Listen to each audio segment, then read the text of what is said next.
is to make our own attempt in understanding the different factors and drivers that kind of cause migration. We shall also be understanding like multiple trends in relation to the economic, social, climatic factors. And we'll also be discussing the challenges in different areas. And of course, anticipate the trends in the coming 21st century, come up with policy solutions, innovations in under one frame. But we'll be dividing it into two panels, which will focus on specific concerns individually. So the first panel would focus on providing a more theoretical collection and understanding of the drivers and the trends and the causes of migration. The second panel would present the challenges that are faced in such areas and basically brainstorm policy and innovative solutions, and of course, anticipating the whole trends. We feel that it's just going to be very easy for ideas to float around in this particular manner, and for the audience to also understand it in a much better way. Just a heads up that the chat box would be open towards the last 30 minutes of the session. And we would request you to post your questions, post your thoughts, and make full use of the chat box during that time. Till then, I guess we can all just relax back and hear our panelists, listen to their views, listen to their thoughts, and basically collect the questions and the ideas. And then perhaps in the last 30 minutes, just post them here on the chat box, which we'll be taking up then and there. It's indeed my pleasure to panelists this evening. And we're glad to say that we have a full house today with 10 young and bright minds, all ready to present their ideas and perspectives on this topic today. They are our current and past GPODS fellows, and the GPODS is, of course, a 3-month fellowship that not just aims to provide a thorough knowledge and understanding in the field of global policy, international diplomacy, and environmental sustainability, but it also provides with different horizons and perhaps even wings through our fellows to explore different dimensions. The details of which and the details about the GPODS fellowship would, of course, be circulated here in the chat box from time to time. And we'll request you to please check out our website and pages. I see that we're also going live on Facebook. So I think it would be a nice idea to maybe just ring in your friends and colleagues to join us in this conversation and be a part of it. I must emphasize on the fact that this time we have the best of the best panelists with us, who are all coming from different backgrounds and a mixed bag, perhaps, as I like to call it, because they have different experiences and perspectives. And the idea is to get all of that on board here in this discussion. I think all right. So, sorry. They are, of course, the present and the future policy enthusiasts and change leaders, environmentalists over here. And I think they have assumed it as their responsibility to voice out their opinions and share with us their thoughts over here in this panel. I think a quick round of introductions. We have Vidhi, who is, of course, a government affairs coordinator. And she's, of course, going to bring in the economics point of view with us over here on this panel. Sulekha, she has a master's from the Graduate Institute of International and Development Studies. Swasti, she is a senior consultant at Deloitte. Anshika Shrivastava has a postgraduate in climate change and sustainability studies. Parikshit, he is an expert in mathematics, actuarial sciences, and analytics. Asma, who has worked as research analyst at Deloitte. Krishna Priya, who's a lawyer, and she has some massive experience in the field of oil and gas sector. Marie, she's a political and sustainability scientist, and she's currently working as the research analyst at Center for Youth and International Studies. Neha, who's also who's a mechanical engineer, and she's currently working at the Climate Collective. And of course, Nipun, who's a lawyer in the making in the coming couple of years, perhaps. All right. So without wasting any more time, I feel that we'll be moving on with our first panel. And just to give a little background on that, We do know that now the human world has always been on the go, and so migration has kind of always been there ever since the existence of humankind. We have witnessed massive trends of migration where economic, social, political, and perhaps even climatic factors have been the main causes that have pushed people to migrate to other regions. A series of favorable, unfavorable, or even neutral factors they cause migration. Factors that determine why a person migrates are related to the place of residence from where the migration starts, also known as the origin, and the place of new settlement where the migration ends, either completely or temporarily, can also be known as the destination. There have been multiple facets that make migration possible. The favorable attributes of a location are the pull factors, which attract a person, like employment opportunities, better standard of living. And the other forces, which are known as the push factors, they compel a person to move away. For example, they could be like unemployment or even poverty. It is important to understand that there are many, many layers in between that as well, in between them as well. And we need to understand all sorts of perspectives from a 360 round degree angle. And so we'll be delving into them without any further ado. I would like to invite Vidhi over here on this panel now to maybe share her thoughts, reflect on the different drivers in regards to migration and the different ways in which they are configured as well. And I'm sure she's going to open this whole box of understanding this economics background. We'll be expecting some talks in and around the economic causes and impacts as well. And so I think I would maybe just pass on the virtual mic to you, Vidhi. Thank you, Srishti. Thank you for setting the context well. I'll share my screen. Meanwhile, hello, everyone. I hope everybody is keeping safe and fine.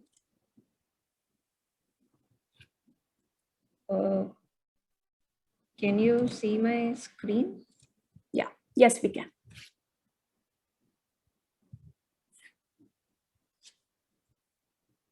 Just a second. Yep. So, to begin with, over the last 2 decades, consensus has been reached that there are forces which lead to the inception of migration and to the perpetuation of movement. And these can be understood as you broadly named as drivers of migration. And to put it simply for everybody, drivers are the factors which get migration going and keep it going once begun.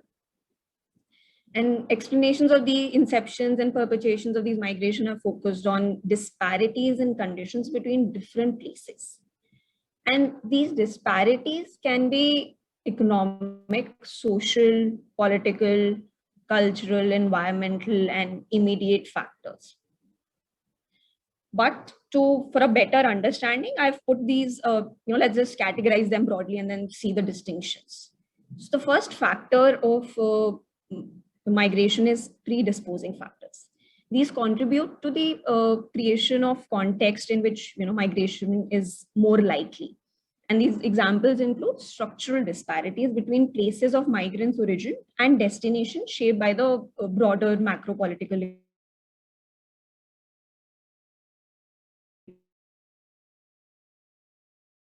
economy. And these processes, climate change, urbanization, and other broad demographic transformation, if you can put it like that. Economic disparities between territories sending and receiving migrants include earnings, livelihoods, living standards shaped by the unfolding of broader global political economy, and its inequities is I think the key word here. What might be called political disparity, it includes relative prevalence of conflict, persecution, dimensions of human rights, human security, and these are often associated with trends of nation building and disintegration in regions of migration's origin. Environmental disparities, on the other hand, are between sending and receiving territories that include presence or absence of resources, relative fertility of the soil, water availability, and maybe extent of forest covers broadly. And there can be geographical factors too, which play a role here. And so a point which can be highlighted here is some of our components, most of these components in predisposing factors are quantifiable, such as differentials in income per capita, in per capita expenditure on health, education, in number of health workers per capita, and or relative level of schooling or school enrollments and so on, such factors that are quantifiable. So the economic, political, and environmental arenas might be grouped as disparities which predispose people to migrate. That's one. Second factor is proximate factors that have more direct bearing on migration and derive from the working out of structural features that I just spoke about in the predisposing one. In regions of origin, they include manifestations such as downturn in the economic or business cycle has gone down, it is a downturn.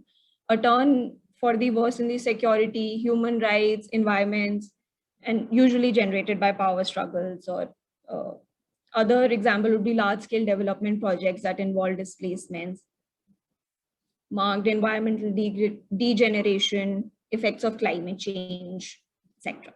And in places of destination, proximate factors might include like the opposite of it, opportunities that open up as a result of economic upturn, or wider societal improvements, such as new employment opportunities, chance to set up a business, better environment to set up a business, or to persuade trade, or new educational openings, opportunities. But there is a obvious overlap with some of the elements of the structural domain that we talked about. And some of the features, again, to some extent are quantifiable. And maybe the economic arena probably more quantifiable so than the other factors. And this domain includes particular manifestations of economic, political, and environmental disparities again. The third factor is precipitating factor. And these factors are those that usually trigger the departure. And this may be in the arena of individual or household decisions where they actually decide that whether to stay put or whether to move. The precipitating factors may be in the economic sphere again, such as financial collapse, unemployment, factory closure, or rise in or collapse in farm prices, imposition of taxes, or disintegration of health, education services, or any welfare services that we usually get. Or they may be, these can be also located in a political or a security sphere, which includes disputed citizenship, escalation of conflicts, outbreaks of war, etc., etc. Both arenas are again in some dimensions, I would say, bring in human security concept. Then again, other example is natural and environmental disasters, earthquakes, floods. These also precipitate the movements of population.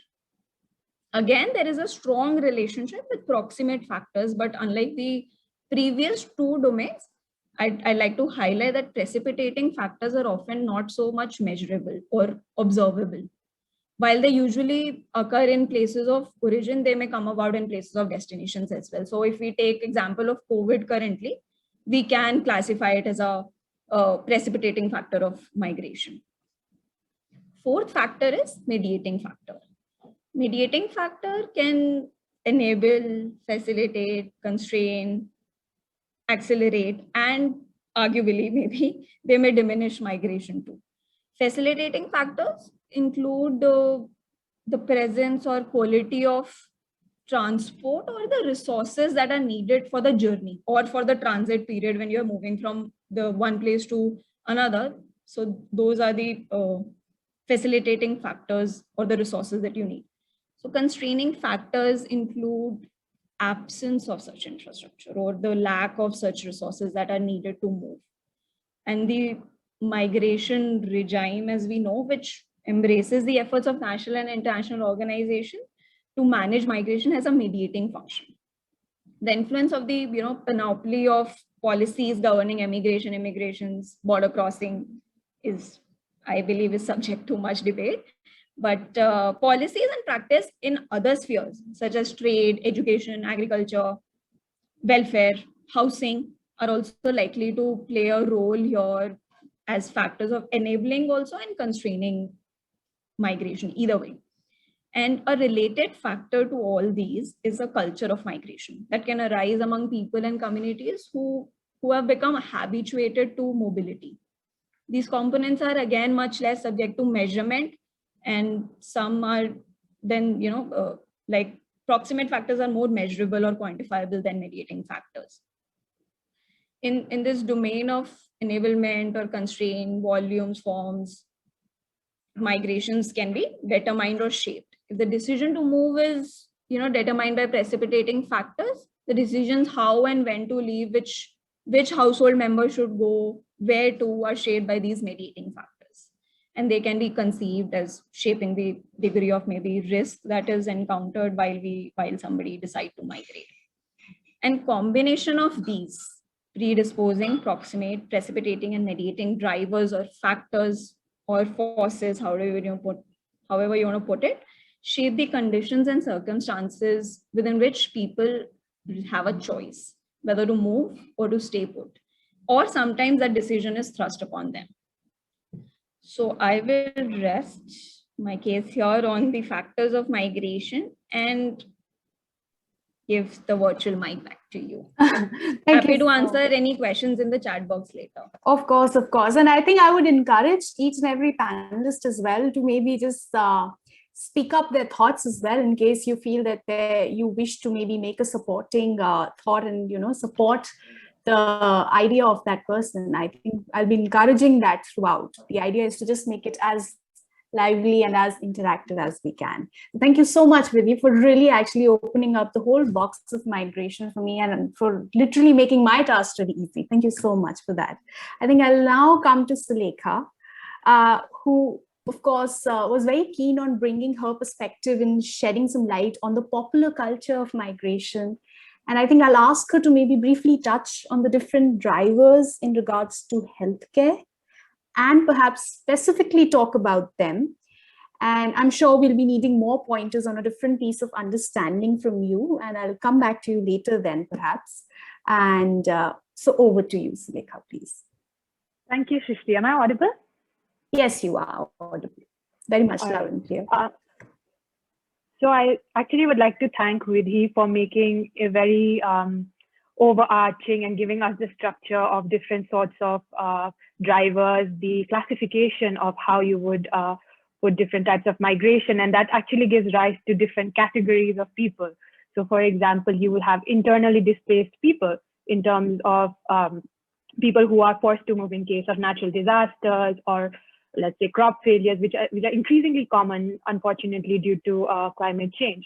And then you have refugees from war, which would require, and me having an international law background, we understand how closely related these categories tend to be, but the legalities of it make it extremely difficult for classification. And especially in the case of urban-rural migration, these factors, these driving factors, these legal structures tend to be more of a difficulty than an enabler.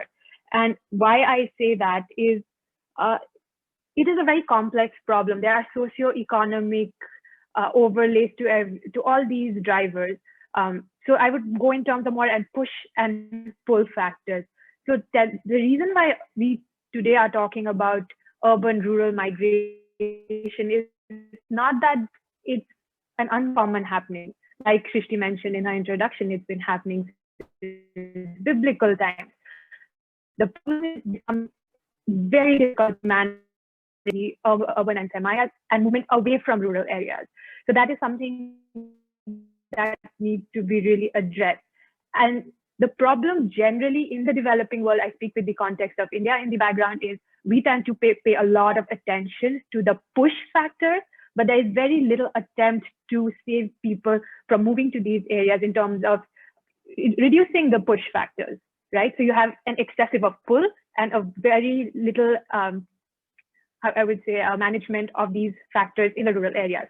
So, for example, I would address two specific areas of education and healthcare. So when it comes to education, especially when you come from a developing country background, there is no one level of education. So your rural level education is going to be much more basic. These are people, first generation schoolgoers, compared to, let's say, what we classify as tier 1 and tier 2 education system, which are more urbanized. They have a better level of access. So the tendency is for people in the people who have a better access to education, or they are trying to move away from the economic hardships to access these high levels of education, which would then move them away from the agricultural pattern and the usual trophies they would go for, like say an IT sector or a medical sector, engineers. And these sources are mostly available in the urban settings rather vis-a-vis the rural sector. For example, I would like to take my example. I come from a very small place in remote Himalayas, as I like to say.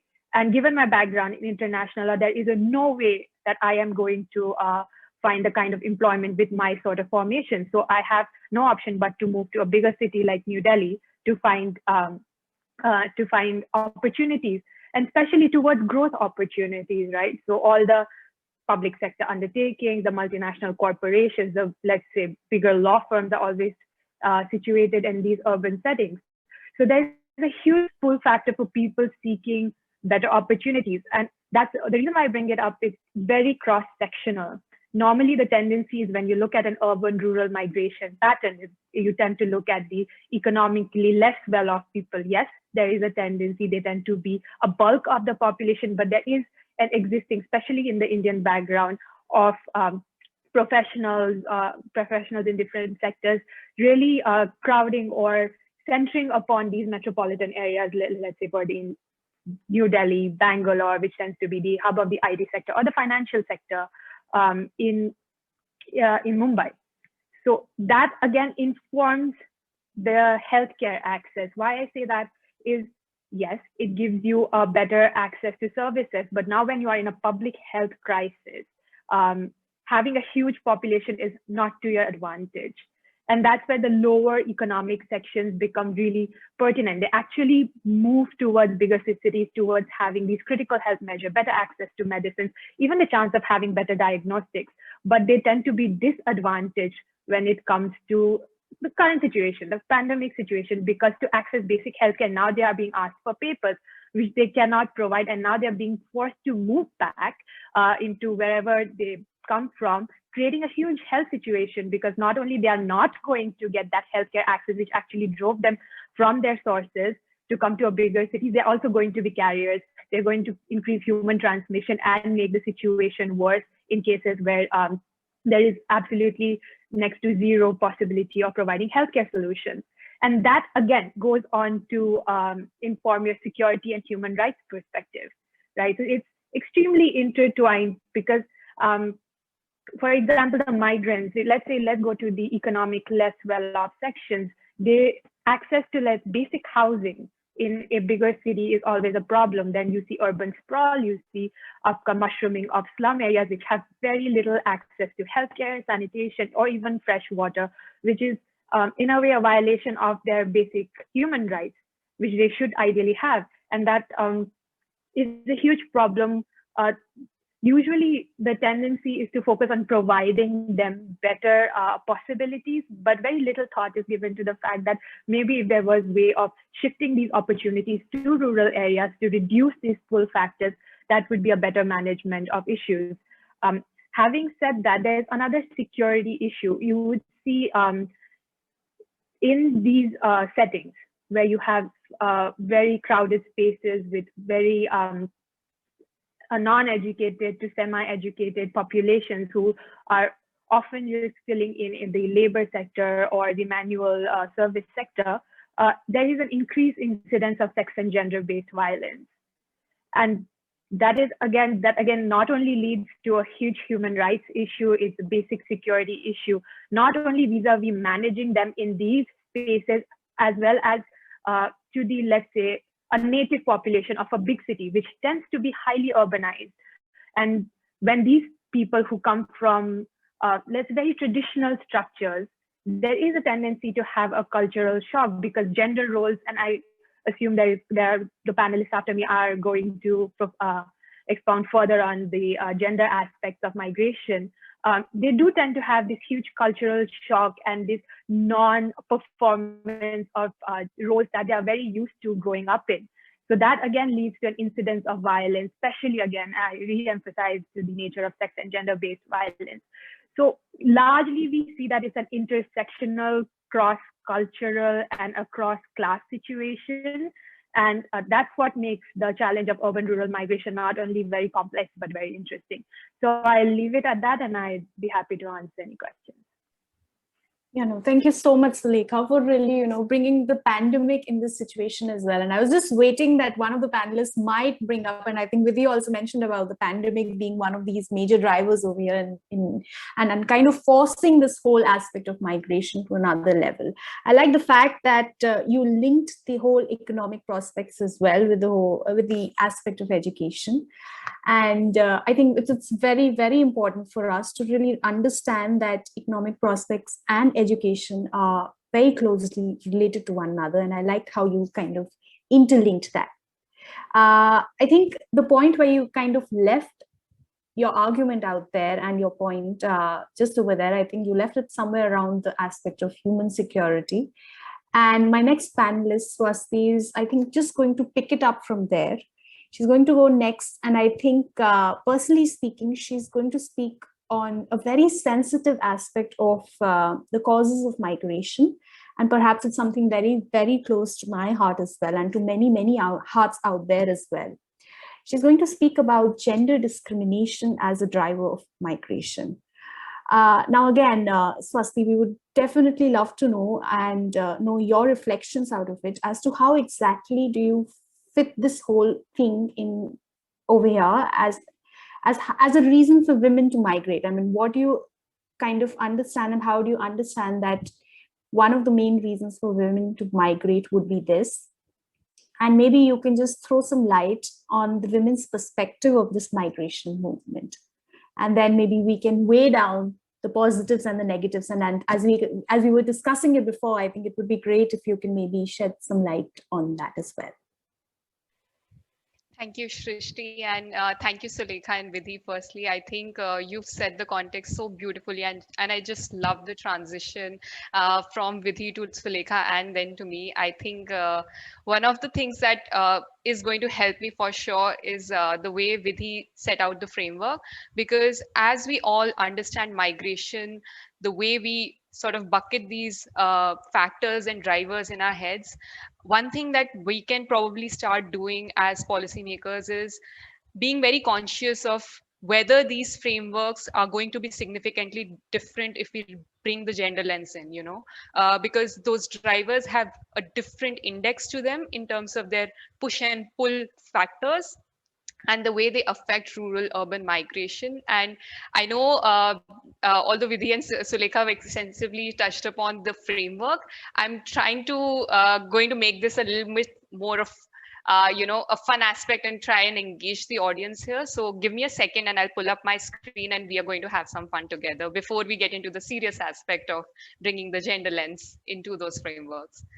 And apologies to all those people who are joining on Facebook, because it might be just very hard to get you on board in terms of the activity. But all those people on Zoom, looking forward to your active participation in this activity. And please feel free to jump in when you can, and we'll let you know what it really entails.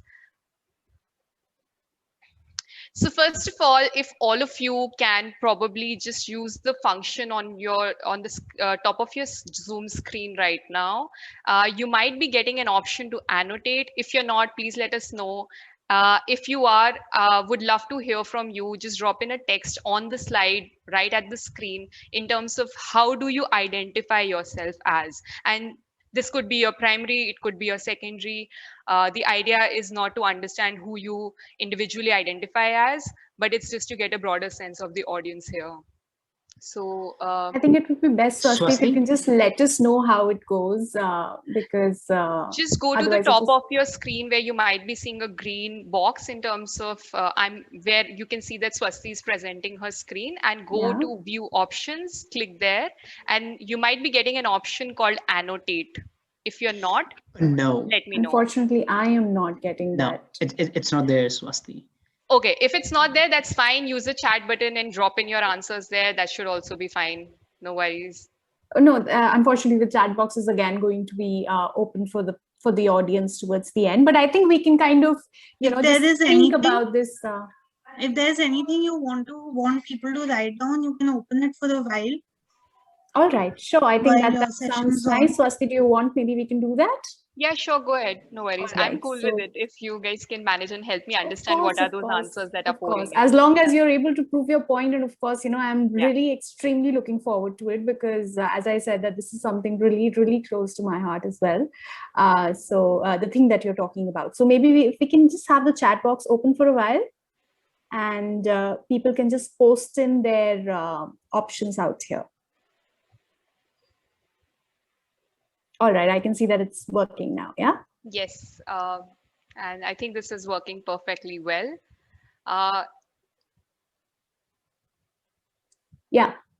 Continuing on.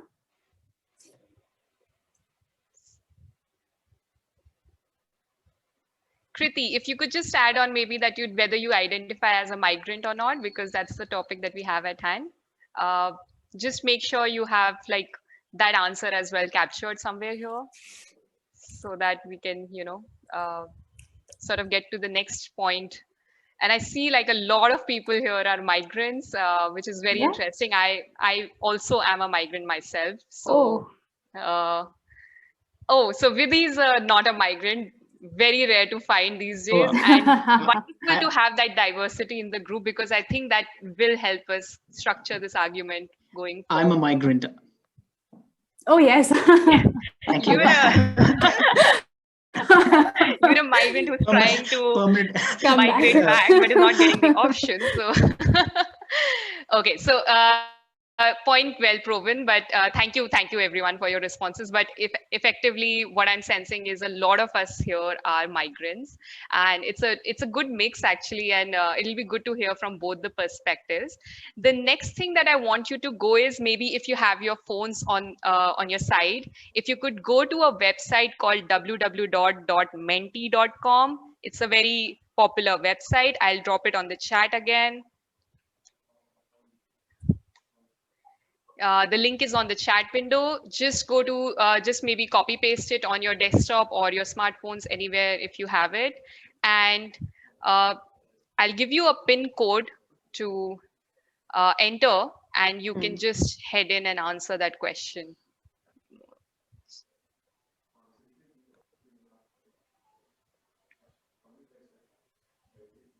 I agree. So Swasti was just too enthusiastic to bring this on board, and I felt that this should be over here to just add a little bit of fun element and maybe just get to know each other more, I guess.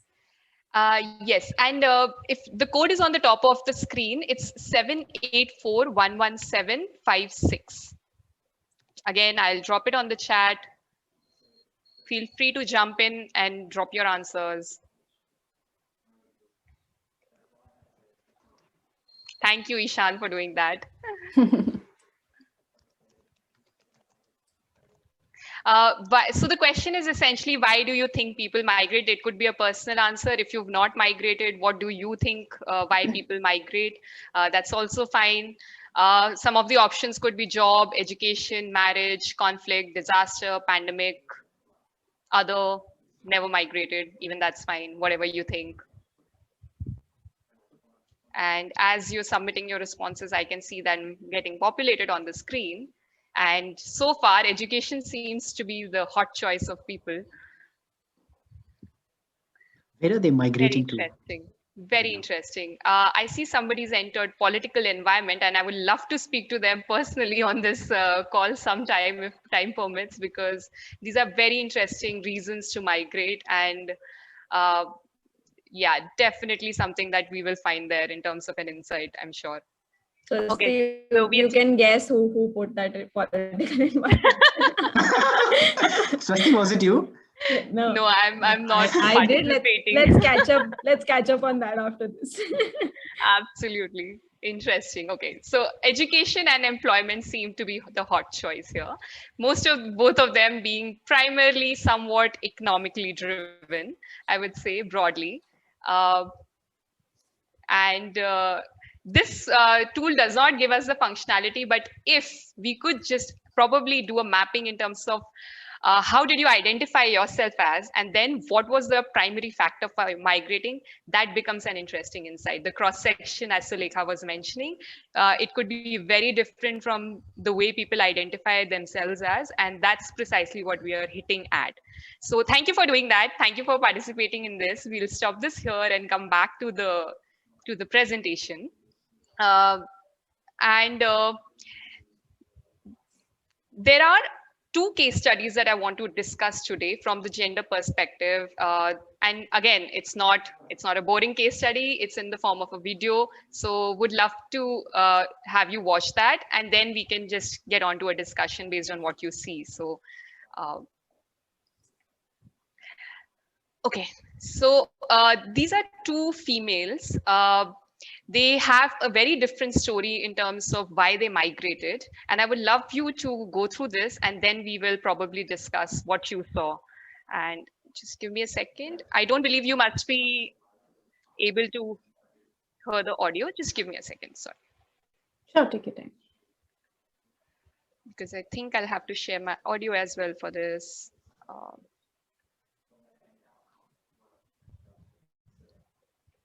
Ha sido un largo camino. Loud and clear.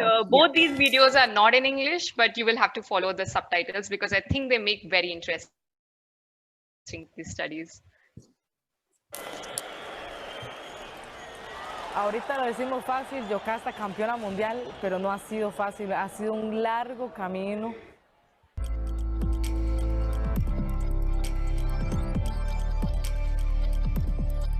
Are you able to hear it? Yeah, yeah, Very good. loud and clear. Okay, perfect, Perfect. thank you.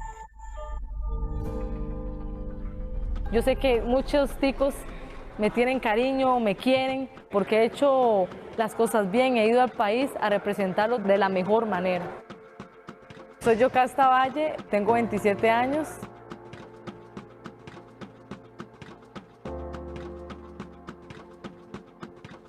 Soy campeona mundial de la Federación Internacional de Boxeo en las 105 libras. Bueno, mi papá y mi abuelito siempre han sido fanáticos al boxeo, les encanta. Pero allá, cuando me gustó, me enamoré del boxeo, fue cuando ya peleé, cuando ya recibí los primeros golpes y decir, aquí está Costa Rica presente. Yo fui a España y Japón y Alemania y tengo fans de ahí. La tica, qué linda, buena gente. Cada país que he ido me dicen, yo quiero que vuelva de nuevo. Esa parte discriminatoria, la xenofobia, aparte de mi nacionalidad, en el deporte. Entonces siempre ha sido doble y por mujer. No lo generalicen. Si alguien hace algo negativo, no es como, ay, sí, todos los nicaragüenses o todos los panameños son malos, solo por una persona. Para abrir los caminos y cambiar ese tipo de prejuicios, de decir, nosotras sí podemos, y cambiar, como dicen, ese chip de que la mujer puede ser campeona mundial. Porque yo las conozco a todas, son años de sacrificio para que nos empecemos a notar, para combatir la xenofobia entre todos. Todo empieza desde la escuela, se enseña desde los niños hasta el mayor. O sea, hay que ser empáticos con los demás. El mundo está lleno de inmigrantes, todos van hacia un lado, hacia el otro. Si dan cosas positivas, bienvenido sea.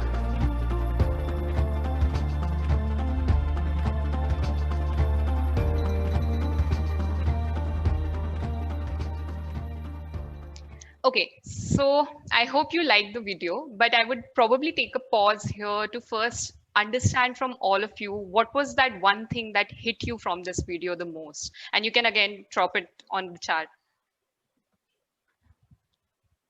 To me, I would say empathy. Yeah, and Oh. actually the panelists are free to speak, so please use your unmute option and probably jump in. That's perfectly fine. I think perseverance that comes with migration. Interesting. It propels you to do better than others around because you constantly have to battle different stereotypes. Interesting. For a person who has never been migrant, I think it's just probably hit me where need to be more sensitive towards knowing, you generally don't care if somebody's a migrant or not, and sometimes pass on a comment. So probably that empathy, again, you can put it as empathy, as Parikshit said, but yeah, being sensitive towards this aspect. Oh, by the way, this is actually not in sports, but there were a few people who were very hostile to me, initially. And the best way to, I think, probably circumvent this is kindness, actually. They come back to you and talk to you once you're so kind. It has happened to me, actually. I think this person was from Brazil. Little hostile initially, but eventually, as I mentioned, yeah, kindness, empathy will actually turn them around. Yeah, double discrimination is something that really stands out because it's not just the fact that you're a migrant, you're being discriminated against, but also because you're a woman. So that intersectionality sort of stood out. Thank you, KP, for sharing that. And that's actually one of the things that hit me as well, not to say that the others are not important. And also, Parikshit, thank you for sharing that story, because I know those are sensitive things and people generally don't want to talk about that. But for me as well, I think the big thing that hit me about this video was we often forget that there is a layer to the kind of discrimination that we see in cities, especially when there is a gender lens involved, that, people who are already in general discriminated, migration adds a layer on top of that. And then it becomes a very different kind of a framework that we need to use in order to solve for those conflicts or those kinds of sensitive policy questions that intersection sort of raises, in terms of, again, taking cue from Vidhi's framework, the index which you may use to measure those factors will change when there is a gender lens added to that. We'll talk about this in a bit more detail, but let's get to the second case study, which is a bit more different from the first one. Let me play that and then we'll get into a quick discussion. Again, a short case study.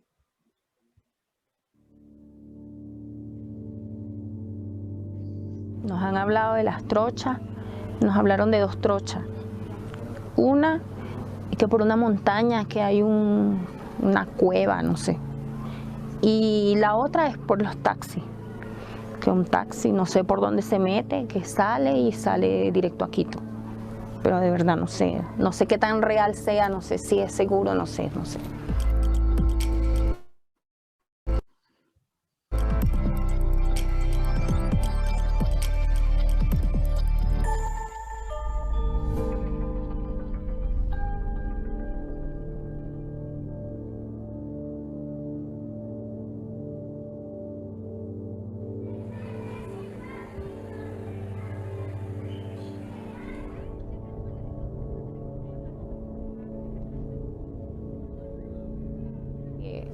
Primero nos han dicho que uno paga el dinero y dejan a uno mitad camino de la montaña.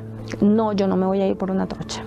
Yo no me voy a ir por una trocha porque yo llevo mis niños y no me arriesgo a llevarlos a meterlos por una trocha. Es un negocio, es un negocio.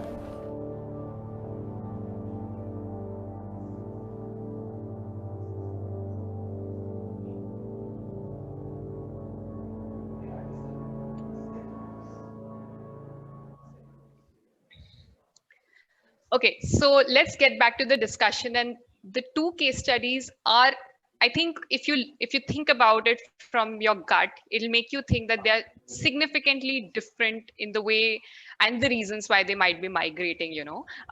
Both the females are essentially migrants, and they have, one of them is crossing borders, and the other one is moving within the borders. But they have a very similar story in terms of some of the challenges that they face, which is the double discrimination. And researchers, when they look at migration from a gender lens, have broadly classified this theory into two separate compartments. One of them is, for example, what is called the autonomous migration. And autonomous migration is what you would have seen in the first case study, when there is an agency in females, or the vulnerable section of the society, and they sort of have the capability to decide for themselves, and they discover that agency that, migration is going to help me elevate the platform and economic opportunity for myself, and therefore it makes sense, and I'm okay changing my nationality, my citizenship around that, because it makes sense. And there are those barriers that you need to overcome for this. So that essentially comes from within, and which is why it's called autonomous migration.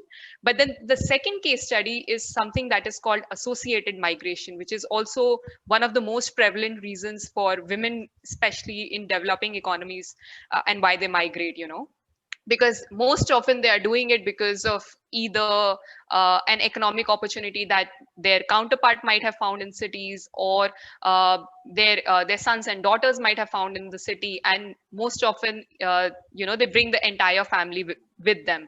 So there is a pull factor that is operating at scale in the cities, and that's what precisely brings females or women to cities. But it is associated with a decision that somebody else might be making on their behalf, and that becomes a very, and which is why these two case studies, although they have so much similarity in terms of the kind of double discrimination that they might face in those cities, and there is a safety angle especially involved when it comes to looking at women, they have very different reasons to migrate, and the driver is very different for both of them. And which is why when we look at the framework, for example, that Vidhi mentioned, it's going to be significantly different for women. And this is one of the most heated debates and arguments in migration studies as well, that we need more gender disaggregated data to gather those insights as to why women migrate, because that answer is going to be significantly different for women. And just to throw in some stats here, it's not like women migrate more than men. Internationally, if you look at the international stock of migration, 48.1% of women are migrants. So it's not that they're not migrating enough, but their reasons might be very different from the way the other section of the society might be migrating. And if we need customized policy solutions, we need to also think about that cross-sectionality, the intersectionality of issues that adds a layer on top of whatever other reasons might exist why people migrate, to understand and explore those questions at depth. And the second panel of GPODS is going to look at that in depth. So I'll probably pause there, but I just wanted to bring this little nuance in terms of your thinking, that when you think about why women migrate is going to be considerably different from why other sections of the society might be migrating. And it's always good to keep that thing in mind. So I'll turn it back to you, Srishti, because I know I've taken a lot of time and we have like a whole bunch of people waiting to speak, and I'm looking forward to the rest of the But it's been so worth it, Swasti. Thank you so much for this mind-blowing thing. I mean, I think you just left it on such an emotional aspect as well. And I'm sure that this is that tiny portion, yet it's going to bring such a big impact in each one of us, thinking. And I think this is one of the biggest takeaway from this session that we will be taking. Thank you so much for that, Swasti. Thank you. And I hope you had fun. Of course. Awesome. Of course. Thank you so much for that. Thank you. Very nice. All right, moving on now. And I think that just felt like a fresh breath of air, and I think everything is just all fancy now and it's looking really nice. Okay, moving on to Anshika now, who's going to speak. She's going to speak on another very important topic as well, and perhaps a very quintessential portion of migration, which is the concern in regards to refugees. And I think particularly she's going to speak on climate refugees, because climate migration is, of course, a key issue and one of the most important reasons of migration. And I think it's very important that we bring that here on this table of discussion as well. I think she might also be, she's also going to maybe write and speak on the legal recognition and the protection of climate refugees as well. So over to you, Anshika. Thanks, Srishti. And I would really like to, thank all the speakers who came before me, especially Vidhi, who focused on environmental factors, or today, where climate change is such an important issue as climate factors that lead to migration. So I would like to, focus on the fact that because of the enormity that climate change presents before us right now, and the impact that climate change is going to have virtually on every domain of our lives, whether it's employment, livelihood opportunities, or whether health, or even gender for that matter, because in most contexts, people, there would be some disparity in terms of, the trends that you see in migration, and that could have a gender, factor to it. And, you could see discrimination based on gender. So based on those factors, I think the climate change issue really in today's context is one of the, underlying factor that results into migration and can impact migration in all ways in terms of the trends that we're going to foresee in the coming future,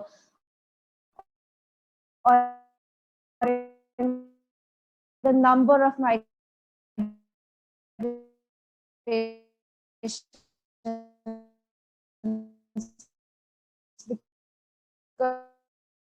because 10 times of migration today, or in terms of nature of the migration that we're also going to see, because most of the migration is going to be irreversible in nature, especially if the migrants are coming from, lands where they cannot return to. For example, if they're coming from like Maldives and all these small island nations which are going to submerge in the coming years, or even if you want to put it in context, a good example would be submergence of Sundarbans, which is a very key issue when people talk about migration, because a lot of the lands are submerging, they don't have place to go. So the irreversibility of the nature is also going to be a key problem, because if these numbers of people who go and stay in other areas, you don't know how you're going to give access to all these people. This could lead to other factors that, lack of basic amenities. The implications that these are going to have in the areas where they're going to migrate is also going to be a very, huge area that we need to discuss and we need to really think about. I would like to focus on a very key issue when it comes to, climate migration, or rather climate refugees, because in most of the context, if you see, people could migrate for reasons, personal reasons, or better employment opportunities, better, other factors like cultural factors, etc. But overall, in the recent past, and if you could see, majority of climate migration, environmental migration, is going to be more or less forced in nature as environmental degradation starts to happen, or environmental, climate factors like, climate impacts in terms of hazards like cyclones, floods. They're going to be a large chunk of the population which are going to be forced to migrate from one place to another place. That's why a very important issue that we want comes in climate migration is the factor that whether you classify them as a refugee or whether you still classify them as a migrant. Because refugee holds the connotation of the fact that they were forced to flee from a particular place, whereas migrant could be for any, doesn't hold that, kind of a, urgency to it as much as a refugee does, and how nations are bound to be. Secondly, if you see in terms, this is also one of the reasons why there has been so much of confusion in the international laws, why there's so much of confusion in terms of whether internal laws of countries, in terms of categorizing climate refugees or migrants and providing them with adequate kind of support. If you see the 1951 Refugee Convention, it has got no mention of climate refugees or environmental refugees. They talk about war, conflicts, etc. But these could also be, a result of climate factors. Like, though I would say that we shouldn't go so far, not every conflict is a result. We should be very wary of, attributing climate change to those facts. But somehow in recent past, you could see conflict also arising out of climate factors. So you need to be very, wary of that. But considering that there is lack of protection and the numbers that we're going to see and the trends that we're seeing due to, migration due to climate factors, I feel that, there should be more work towards, attributing, some sort of, protection, and actually giving a recognition to these groups. Because unless the recognition comes, there could be no protection. Within India also, which is first of all not even a signatory to the 1950 Refugee Convention, and it has no laws on internally displaced people. So we don't know, if you if you open any website right now on which works on climate migration or environment migration, and if you even generally see the migrating trends, the amount of people who migrate from rural to urban areas, majority could be categorized as, if you put them in the environmental or climate lens, they could be because, you know, some dam is coming up. Suppose, you know, there's so many development projects that keep on taking place, which, you know, in a like force people to flee because they don't have access to proper rehabilitation, etc. Or, you know, due to agriculture not being so productive anymore, and the kind of population that agriculture holds, around 60 to 70, almost 60-65% population, majority of people would want to migrate. But, you know, there is no adequate, you know, actually there's no available data. First of all, there's no recognition that these, you know, you categorize them as economic, etc., opportunities, cultural factors, etc., but you never put in the climate lens. It's only recently that you started putting the climate or the environmental lens. So if you don't put these, you know, if you first of all don't acknowledge them, there could be no protection. And I think the kind of data that has now been coming around, we really need to focus on environmental and climate migration, both at an internal, like nation context, and also international context, because we are going to see a large number of migration happening because of climate change in the coming years. There's no doubt about it. And how we're going to deal with it, it's like there's no, you know, like there's no I mean consensus about it in any way, that how we're going to deal with that kind of migration, how we're going to deal with the communities that are going to come. We're going to be permanently displaced from one place to another place. So I think it's very important that we do that. Thank you. Thank you so much, Anshika, for that. And I think it's in the coming few years that we are actually going to see this impact of climate change, which is extremely triggering in respect to displacement as well, and in worsening the living conditions out there as well. There were some really interesting points that you made out there. Thank you so much for that. And I'm sure that once we move to the second panel, I'm sure someone is going to cover that up and bring up the challenges and solutions on that aspect. All right.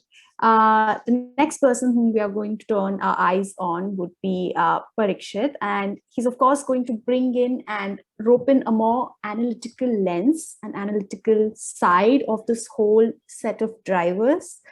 And perhaps with his extensive knowledge and expertise in bringing the whole data perspective here, I think it's going to be put use to a great extent when he's going to put all that perspective in terms of migration, or as we like to call his ideas as unconventional ideas and reflections. So Parikshit, over to you now. And No. Yeah, thank you so much. It's just a scientific perspective. It might be a little dry, but I will just make sure that it's just a bare bones excursion into the analytical side of things. So I've gotten a fantastic fodder starting from Vidhi in terms of why do you migrate, the economic factors, and then segue it to the gender, you know, making sure that it's for male and it's for females, and it's totally different. Sudeka as well touched upon the health side of things. And Anshika ended up with saying that we don't have enough data. And now I think it's a very good starting point. So what I'm going to do is give you an insight into the evidence-based decision making. We're not going to get into the policy scenarios right in this panel, but it will set you up for a discussion around how do we make policy decisions, which is evidence-based. So let me just share my screen. It'll be very quick, so you don't have to get into the details of it, the mathematics of it. So just give me a second.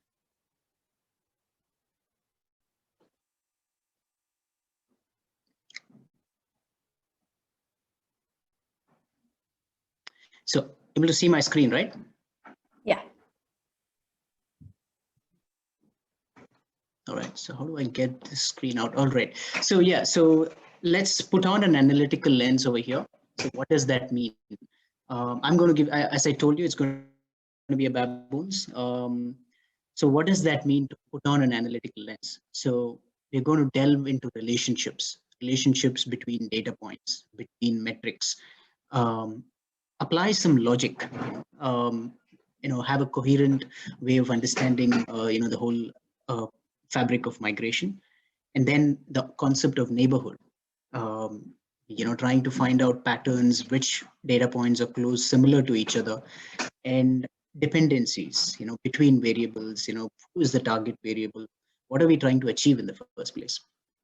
And the concept of belief, factoring your prior belief into your entire analysis. And then there is this linear and non-linear, and we'll get to this, although it's not very important to know, but let's go forward now. Okay, first let me try to get this screen out. All right. Yeah, so do you intend to move is the question. What are we trying to achieve? Are you going to move is the question now.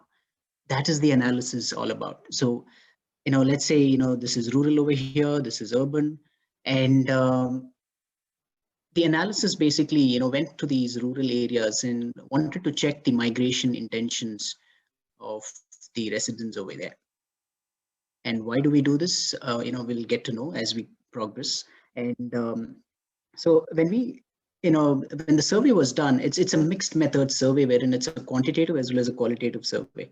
So to check whether, hey, why would you want to move? So some of them said, hey, better education over there, better education in the urban cities, or there is a peer pressure, within the rural communities. It is very common for someone to migrate once they reach a particular age. They want to move and get education, make some good money, or maybe they might not have had a good family climate.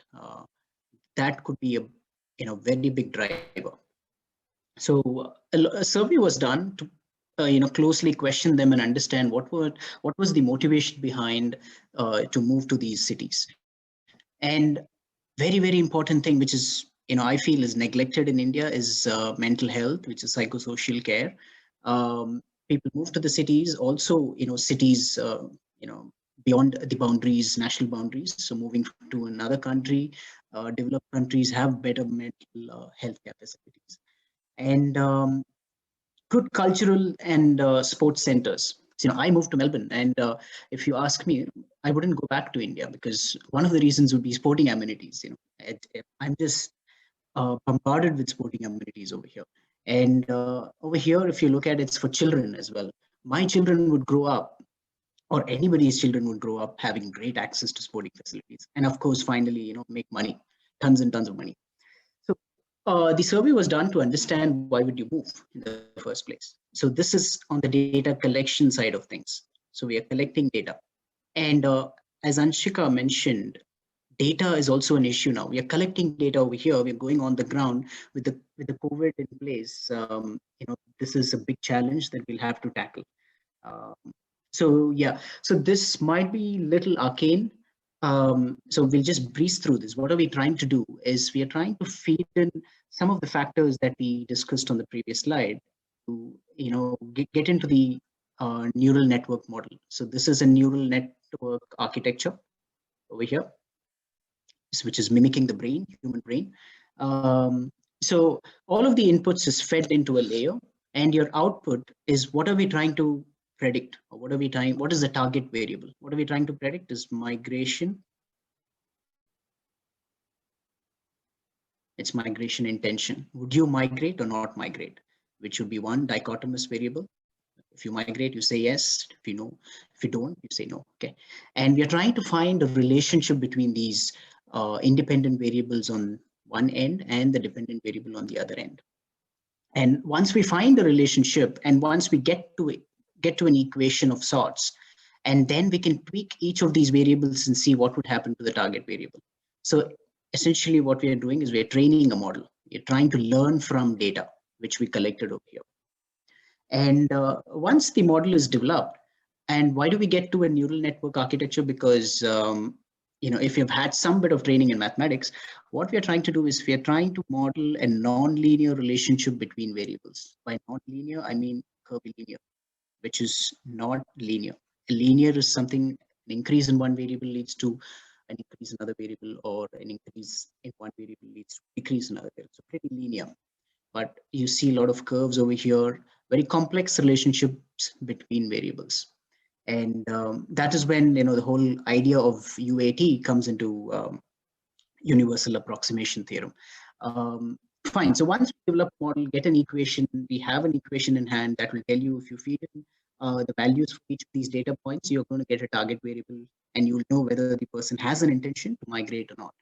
And what can you do with that? Of course, if you know that the person is going to migrate, probably you can intervene with solutions, with policies such that it will retain him in the rural area, or make sure that the city or the push aspect, which is from the city side, you push him to the rural side, saying that, hey, the city is so expensive to live, so expensive to rent an apartment or rent a house, so you better stay back in the rural place or the rural area.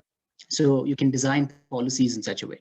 So once we have the equation in place, now it's about doing a bit of a sensitivity testing over here to understand which of these variables that we collected here has an impact on migration intention. So is it really family climate, or is it really mental health issues, or which variable has a greater impact on the target variable? And if we can know that, which is very difficult, but there are a lot of hidden variables as well over here. Some might say, yeah, maybe a better climate over there, but in actual, it would be, better education for their children, or, he would want a better quality of life, or there is a peer pressure, just pushing him to the urban side of things. So we try to boil down to variables which have a heavy impact on the target variable, and that will give us, a fantastic springboard to design policy solutions, because it's evidence-based. You have data in hand, you've applied, you've done all the, learning from data, and to intervene with solutions, what you do is you get to something called a scenario analysis. And what does a scenario analysis do? So you will have to, we will come to this probably towards, the end of the next panel, just a brief excursion into this, which, after some of the panelists will cover topics around climate change and stuff, then we can come back to this. But so far, I think this is the skeleton, that we have set up, where we have data, we have a model, we have learned from data, and now we have an equation. So if you plug in variables, you're going to get an output, and the migration intention of the residents in the rural area beforehand. So there is a compelling urge to know what the target would be beforehand. So before even they start to migrate. So yeah, so that's about it from my end. Feel free to hit me up if you have anything that you want to discuss, but this would be the tone for the next panel, wherein they'll start talking about the future. What can we do about it? Can we buy some time so that we can set up, prepare our cities well, so that handle the exodus from the rural area? So yes, so that's about it from my end. If it sounded a little arcane, so don't worry about the neural networks or any technical details of it. So it's you just have to get the sense that we have trained something, we have evidence, and now we are looking into the future. Yep. Oh, thank you so much, Parikshit, for that. I think there were very intriguing points that you made, certain here and there. And I'm sure that the audience is, they're going to make full use of the chat box, and they would love to know some or the other points from you at some point of time. I like the fact how you kind of ended the first panel on such a note that you'll now be linking, and we'll now be linking all these points to the next panel, where we'll be coming about, and we'll be coming about with different policy solutions, the challenges, and the whole aspect of anticipation overall. So Beautiful. Yes, thank you. So it's about 7:48 according to my watch, and I know that this 3-hour session would be too long to go about with it. So why don't we just take a break for another 10 minutes, perhaps? 7:48 by my watch. So let's be back here at around 7:58, perhaps. And then we can continue with the second panel. And I can assure you that the second panel is going to be a more interesting one, because it's all about policy solutions. And come on, I mean, we're a GPODS, so this is what we are meant for. This is what we are being, carved for in the next future. So I think the next session is something that we'll be looking forward to extremely. So let's just take a quick break, get some water, get some coffee, eat something, and see you all at around 8 o'clock, 8 o'clock by my watch. Okay, thank you.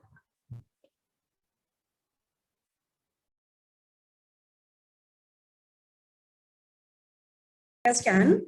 And another very important issue is climate change and how that impacts people in rural areas, sometimes disproportionately in comparison to people in urban areas. And Sulekha also mentioned this, that migration has been a phenomenon for several centuries now, but the reason that it's become so important right now is because of just the sheer scale of migration. So right now, according to the UN, around 50% or so of the world's population lives in urban areas, but this is expected to grow to 70% in 2050, and we're not equipped to handle that kind of a population load in cities or in any urban centers across the world. And so I'd also like to, now as Shrishti mentioned, I was going to talk about how migration also, so with the issue of migration is the issue of modern slavery. It's very deeply entrenched in this entire issue of rural to urban migration. A small disclaimer before I begin. When I talk of migrants, I'm largely speaking of people from economically disadvantaged, from the economically disadvantaged or weaker sections of society, because more often than not, they're always at the receiving end of a lot of unfairness and a lot of issues that people with the better economic status don't face. So when it comes to modern slavery, it's defined, it's an umbrella term that covers forced labor, debt bondage, forced marriage, and other slavery practices. Now, with any issue that you take, any social issue, women and children are always disproportionately impacted in comparison to men. And this holds true even for migration. So there's this organization called the IOM, which is the International Organization for Migration. So it's affiliated with the United Nations. And they came out with this very interesting report in 2019, which just tells you of the sheer disparity when it comes to women migrants and men who are migrants, and how the situation they face are very different. So when it comes to male migrants, while they're also victims of modern slavery, they're largely at the risk of being used as forced labor in construction and manufacturing. On the other hand, when you consider women as migrants, they're normally, they have the issues of forced labor, forced marriage, and when it comes to forced labor as well, it's in the domestic sector. So, which means that they work in homes, so they're isolated from the outside world. They can't ask for help. If you have male migrants working in a factory, several of whom are being treated unfairly, at least they have that social network. Either way, it's not correct. But the issue that comes up with women is that they're isolated and they don't have the social networks to reach out for support. And there's another report from the ILO called the Global Estimates of Modern Slavery. So this focuses only on two aspects, forced marriage and forced labor. And according to that, 71% of modern slavery victims are women and girls. So this begs the question that what can be done then? Because it all seems like there isn't much that can be done, because this is a truth that has been occurring for a long time now. But there's this company called Shahi Exports in India, which structured these support groups for migrant women. Now, this is again on a very small scale because this was limited to this organization. But what they did in their organization is to create this buddy system wherein migrants coming from a certain state in the country who are new to the company will be tied in with a migrant who's come before from the same state, just to give them a better social experience. And now if this could be scaled up to larger areas, say cities or any urban space, then women would actually know that what they're going through is not acceptable and that there are legal measures that they can seek for help. So one thing that most countries have is legal measures in place to avoid bonded labor and to avoid any sort of exploitation. But more often than not, none of these laws are enforced. If these were enforced, this wouldn't be an issue we'd be talking about. But unfortunately, they aren't.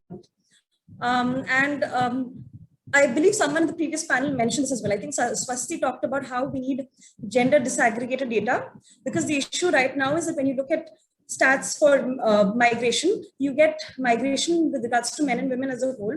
You don't get individualized data, and you don't know what women are actually facing. There are very few reports that actually specify how women are more at risk than men when it comes to human trafficking. So I mentioned that women are more at risk when it comes to sexual exploitation.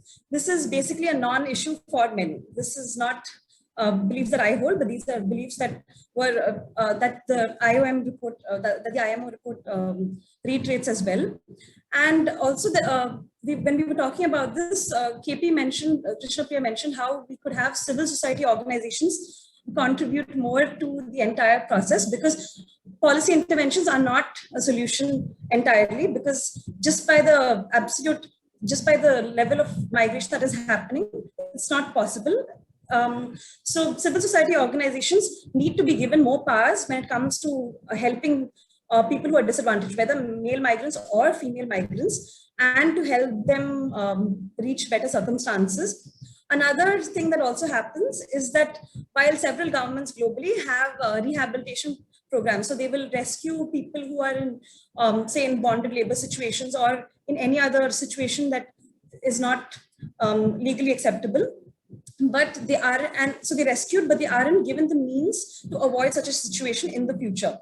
What really should be done is to empower these people either through education or through financial means, so that they won't be vulnerable again. Otherwise, it's not a real solution. You rescue them for the time being. Who's to say that it won't happen to them again? And another thing that also struck me while I was doing reading for the panel and in general was the fact that a lot of these migrants, when I say migrants, I mean people from economically disadvantaged backgrounds, they work in the informal sector, so they don't have the legal protections that we do, that people in the formal sector do. While there are laws that supposedly protect people in the informal sector as well, they aren't stringent, they aren't enforced, and people in the informal sector lack the education to guarantee the enforcement of these laws. Now, if any multinational corporation were to discriminate against any section of society, people would have the means, people working for the company would have the means to raise their voice, start a social media campaign, do something about it. This is not the case for people in the informal sector. For them, it's survive. It's basically about survival. In such cases, you can't expect them to stand up against their employers and ask for rights and ask for their rights to be enforced. So while, again, I speak for India, but I'm sure this is the case globally, while there are labor inspections and this is entrenched in the law as well, it's not enforced sufficiently. And that needs to change as well. If at least we are more stringent in our labor inspections, if we're more stringent in the enforcement of the laws that exist, things might improve a bit. Also, yeah, and I guess I'd be open to questions that anyone had, but I'm thankful to Swasti and Sulekha for setting the groundwork for what I wanted to say. Of course, and I was secretly wishing maybe Swasti would like to make a supporting point here and there, and I don't see, maybe Sulekha isn't here because she wanted to, she had to hop on to another meeting. But Swasti, if in case you maybe have another supporting point that you wish to add to Asma's, because I really understand, and you know, I like the fact how we were just talking about the economic aspects and the economic causes that, I mean, we started off with the economic causes, of course, and then we turned the tables to social causes. And I think somewhere I'm getting that this whole migration is just so important for women and girls. It's more of a feminist issue, you know, because it concerns women and girls. And I like the points that Asma made away. I was just hoping that maybe Swasti would like to make a few couple of supporting points since you already started off with this topic in the first panel. Sure, I can probably add on to Asma's point, as she's put forth some great points, and just to enrich this further, one of the things that I often think about, and I would leave it for the audience here also to think about, is we sort of quantify the level of economic activity of migrants, and that is a key argument if you look at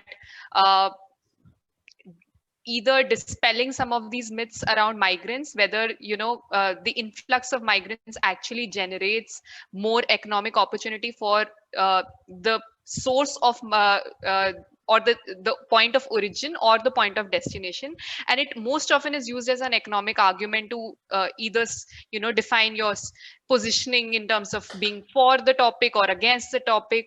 But one thing that when it comes to gender is very critical in terms of understanding is there are huge chunks of our society and our economy that are run by women but are not accounted for. Like for example, what about prostitution, you know, and it's a market that is heavily dominated by female migrants, and there are a lot of countries around the world that don't even account for that as a part of their economic activity. And then will we need policies to sort of address that issue from a gender lens? And it's a different question to make an economic activity illegal, but a very different question not to measure it at all. So it becomes then a very important question to keep in mind that maybe we are somewhere globally even underestimating the role of female migrants as a driver for economic activity. And if we account for that, we don't know, still don't have an answer. Are actually female migrants adding more value to the overall economy of the globe overall? We don't know, because there are so many sectors. There's so many sectors like construction where women are still debarred from entering. There are legal barriers literally in a lot of manufacturing sectors. Women can't run late night shifts. So when they migrate to city, there is a dream. And I will go back to some of the frameworks that I use, like autonomous migration of women. We build a dream, and migration is effectively a hope, that we instill.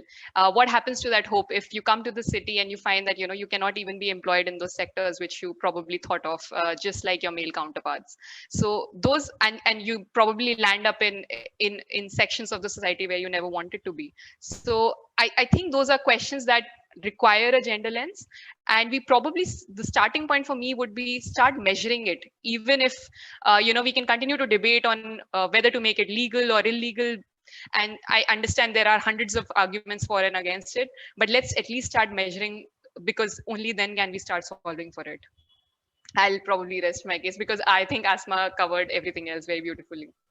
Hey, I just have Definitely. something that I just want to float around. Definitely. It was around, you spoke about male and female with regards to the gender aspect. So what about LGBTQ migrants? Do we have any data on them? What's the, Data is sparse, Parikshit. It's not very available. Even with so when Swasti raised the issue of having sex disaggregated data, it's very important because we don't even have that, and that's not available, unfortunately. It's very limited. I've looked at the data for India, so I can speak for India, but maybe not for other countries. So India started measuring labor data across 3 compartments: male, female, and they explicitly call it transgender. They don't have like a binary and non-binary definition in India. And at times that disaggregated data is not very clean. They sometimes club it under the male category and sometimes they club it under the female categories. So it's not very clean, honestly. And and there isn't enough available. So yeah, definitely a problem. Yeah. But more than the data, but what is the climate around them? So are they migrating? What is the total scene around them, the status quo? Any ideas? I wouldn't be able to contribute to that because of the absence of data. I have absolutely, I don't think, I think at least in India, our starting point right now is where we are. We have just started capturing labor data on, LGBTQ plus, or even like anyone who's a non-binary. And even there, we don't have the crisp definitions of it, firstly. So till we don't have labor data, migration data is one level above that. So I think we are still at like phase 0 of it. Once we have that, only then will we get to the point where we can understand how are they migrating, what are the flows, how is labor moving, and things like that. So I don't think we are there yet, Parikshit. Okay. Yeah, just to answer that question very briefly. Yeah. Interesting. Thank you so much for that. And I mean, of course, that always that's of course going to leave us thinking as to when will we, kind of open up the doors for such communities. And I think it's very important that we really need to bring about the inclusivity of these groups as well into, and of course, begin off with the data collection as well. So I think now the next speaker whom we have in the line is Krishna Priya, of course. And again, up until now, we were, of course, focusing on the social aspects of it. And thanks to all the panelists who kind of brought about different scenarios in it, different facts into this position. And now I think the tables are again going to turn in a slightly different way, where we're going to have the aspects of community participation and some information from KP on that. And I think I specifically need to know from her as to how engaging with migrant communities is a call for action. Because the whole idea of building partnership with the migrant community, we do know that vulnerable groups, including migrants, they have a very disproportionality, and in terms of the mortality rates and the morbidity rates as compared to the host population. And we often feel that it is imperative to engage with them to identify these needs and to include them in the delivery of such programs and services. So how exactly can we build those partnerships with the migrant community? That is the first aspect that we'll be getting to know from you, KP. And of course, I think you're going to open the doors for another wide section of environment and sustainable development goals. And I think the whole aspect of sustainability for the other panelists. So I think then we'll, take it up from there. So perhaps if you can just begin off with the whole aspect of community participation, then that would be great. Absolutely. Thank you so much, Srishti. And I'd like to thank all the panelists for laying it out, so beautifully for everybody else, for all of us to understand. So just to, start off. So when I say city, right, when we think about a city, what are, some of the things that immediately come to mind? Like Swasti was mentioning, it's about hopes and, dreams, people coming in, Bombay is called Sapno Ka Shahar, city of dreams. So people come in, hoping for something and hoping to achieve something and hoping for a better life, right? So then they come in and then we see that, a city is full of contradictions, right? On the one side, you have, the economic class, which is very wealthy and, very elite, and they have access to all the basic amenities. And then on the other side, you have communities that are, especially, migrant communities that lack access to basic amenities like, clean drinking water and, sanitation, basic healthcare, right? So, and we see that, cities have always been characterized by these inequalities, right?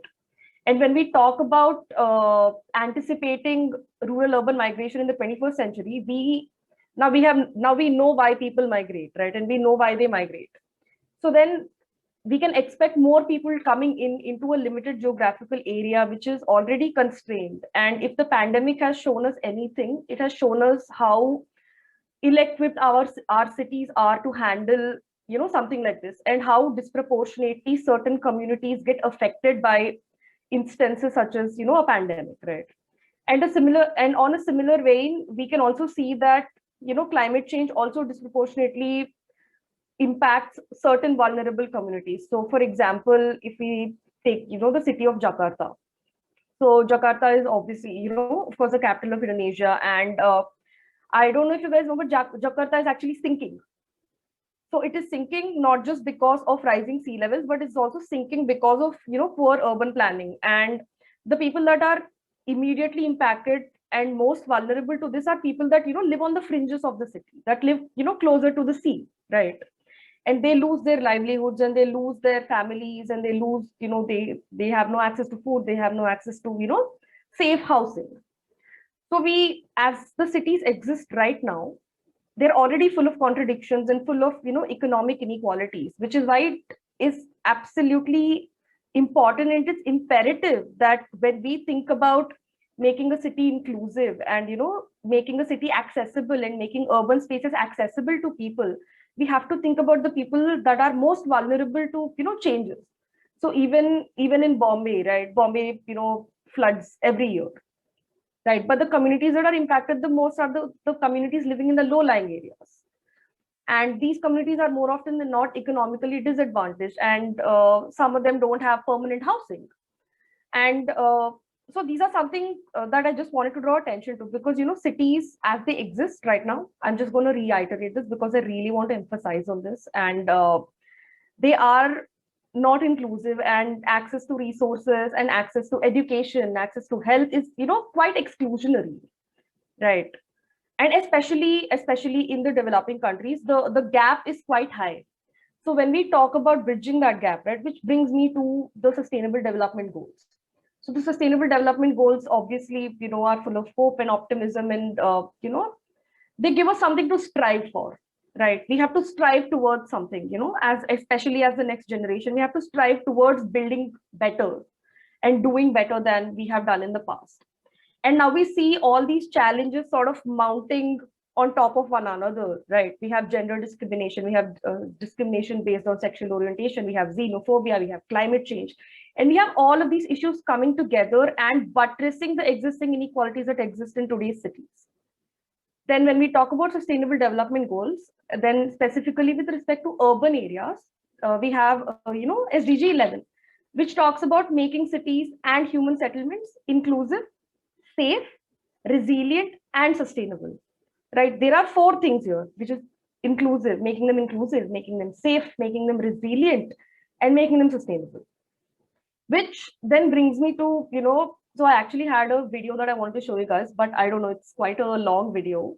It's about 9 minutes long, and it's basically how, Singapore deals with, the impact of climate change, and, how Singapore manages its resources, because Singapore is a very tiny city, and how they manage their water and how they manage their electricity and how they, sort of address the issues that come about because of climate change. So I don't think we have the time for that, but I just want to say perhaps that, just post it over here on the chat box. So yeah, I'll just post the link here once I'm done. Sure. But so then let's come to, SDG 11. So when we talk about SDG 11, we talk about making the cities inclusive, right? So what is inclusive? Then we talk about basic things that everybody needs to get access to. And these basic things are, access to clean energy, access to transport, right? And access to infrastructure. So these 3 are, to me, the primary, basic tenets that we need to look at when we're talking about making a city inclusive. And there are many challenges with respect to each one of these things. But then, and those challenges, you can, trace them back to, again, some of the issues that Swasti and Asma had mentioned, gender and, economic disparities, etc. So then when we talk about bridging these gaps, right, the only way to do that is to go to community, to the target community, and ask them and, take in their inputs and see how we can make their lives better, right? And that really starts with community engagement and participative decision making. So there has been an interesting case study in Ulaanbaatar, which is the capital of Mongolia, where clean cooking, access to electric stoves was provided to, vulnerable communities that were living within the city. And we have these, limited sort of initiatives that are happening all over the world. So for example, in Mexico City, is, located, near the equator and gets a lot of rain, but there is no equitable distribution of clean drinking water in Mexico, right? So then there was this company called Agua Urbana, I think, or Isla Urbana, I forget the name, my apologies. But what they do is they go to these communities that do not get water, and they help them, with rainwater harvesting, and they help them, become self-sufficient. And so these are some of the initiatives that are happening, in pockets. And there is also an NGO called Grid Alternatives, which is based out of California. And what they do is they train low-income communities and migrant communities in installation of rooftop solar panels.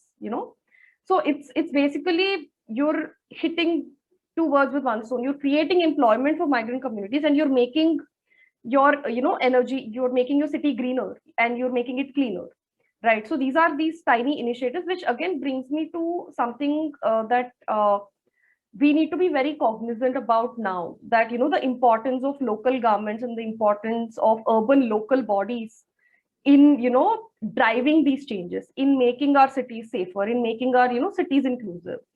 And a very interesting segue now is to urban diplomacy.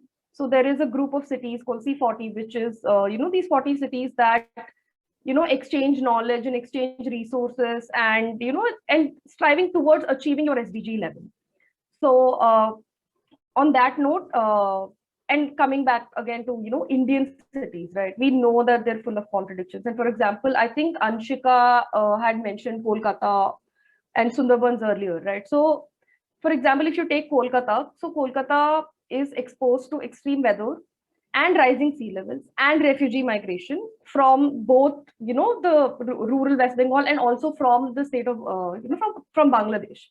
So we see our cities are, not in very great shape now. And the only way to make sure that we create resilient cities and we create sustainable cities of the future is through, community engagement, is through participative decision making. And it's, just creating, keeping the people in mind at the end of the day, because city is not, to me, a city is not about, the buildings or the infrastructure, it's not about the buildings it's about the people that live there, right? And it's the people that make city what it is. So on that note, I would like Srishti to, ask any questions and pass on the mic to the next person. No, thank you so much. And I do like the fact that you touched upon the SDG 11, because I was, of course, wondering throughout, as in when you told me that you wish to speak on that, as to what SDG 11 is all about and how are we going to link it. But I think you've linked that beautifully. And of course, I do know that community participation and the ideas surrounding it are something that you're extremely passionate about. And you have just somewhere, pushed the need and the urgency for that in regards to that.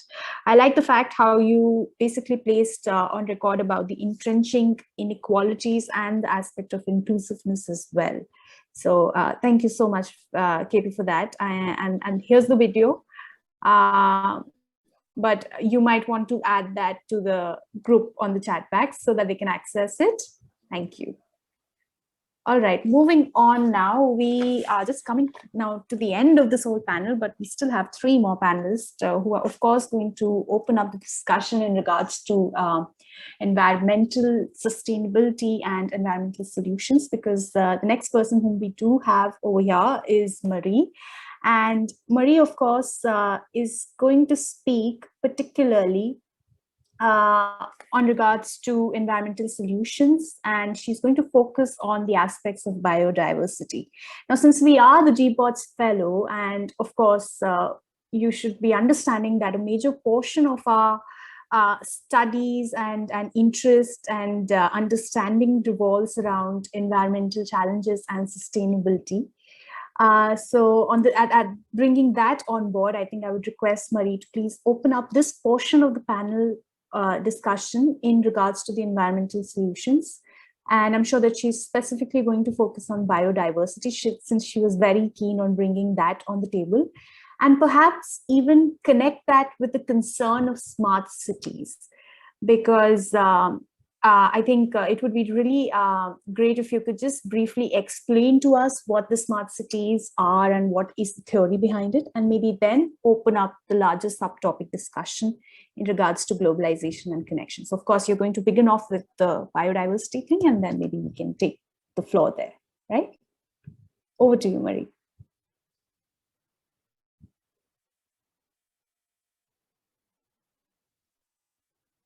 You need to unmute yourself, please.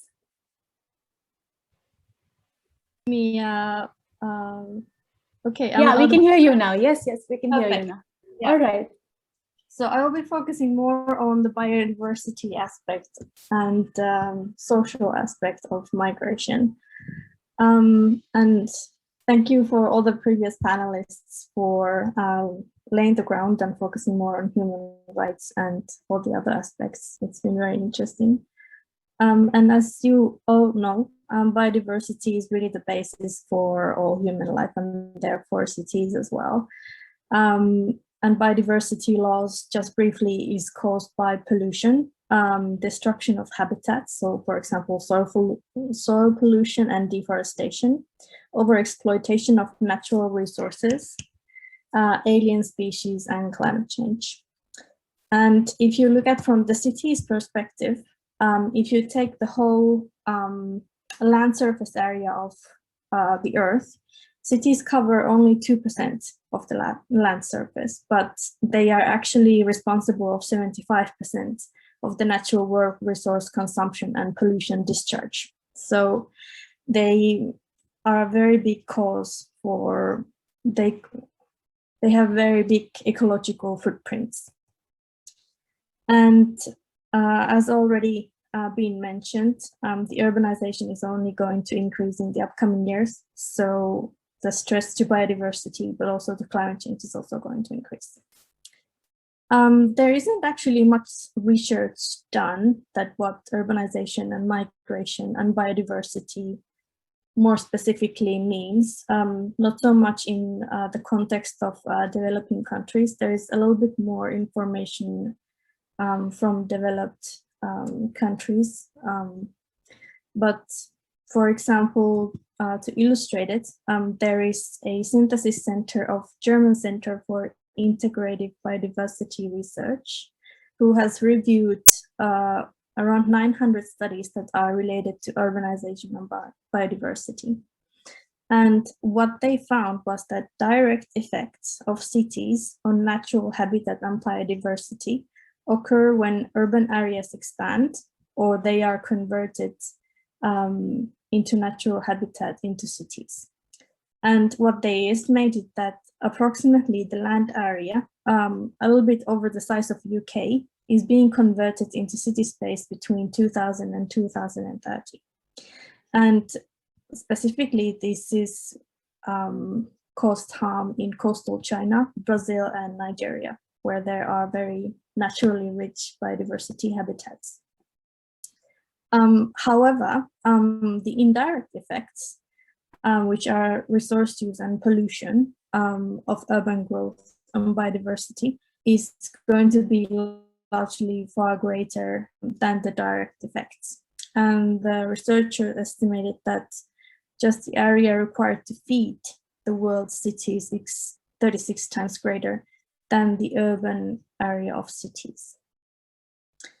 And the food consumption or turning natural habitats into city area in terms of migration can cause challenges such as food security, issues related to land ownership, but also access to municipal services. And they are also more vulnerable to environmental risks. And now what could be done for this is the nature of cities suggests that policymakers can take up solutions such as, for example, create green networks with green belts, planting native species, arrest urban sprawl through city zoning and planning, promote low energy housing and efficient public transportation that everyone has access to, develop private green spaces, and leave ecosystems undisturbed.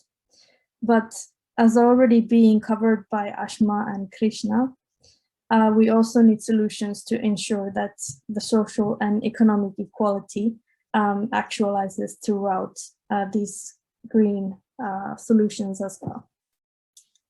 And for that, we need a behavior change as well. So we need carrots and sticks. So for example, we can use imposing penalties for consuming more land that is actually needed, or promoting bonus and offsetting schemes to compensate the negative impacts of biodiversity and ecosystems. But as already being mentioned, the urban changes and the solutions for that is not really just top down, but it's very much also a bottom up exercise. So the citizens need to be included, but also migrants to the planning process from the very start, not just at the end of the process. And it needs to be inclusive and it needs to be transparent.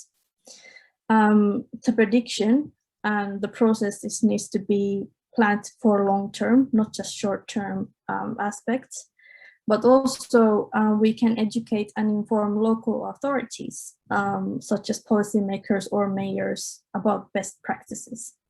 But also these aspects, they need to be included in the budget, which means that they will actually get done. Thank you. Thank you so much, Marie. Thank you so much for that. And again, as I said, since you're just bringing the whole aspect of environment over here, I am sure that it's just going to give the green signal to the remaining two panelists to maybe pick up from here and then speak and delve into the larger questions of it. Thank you so much for that. Next, we have Neha, who's of course going to focus on the technological aspect of migration and basically mention to us as to how changes in technology has affected migration.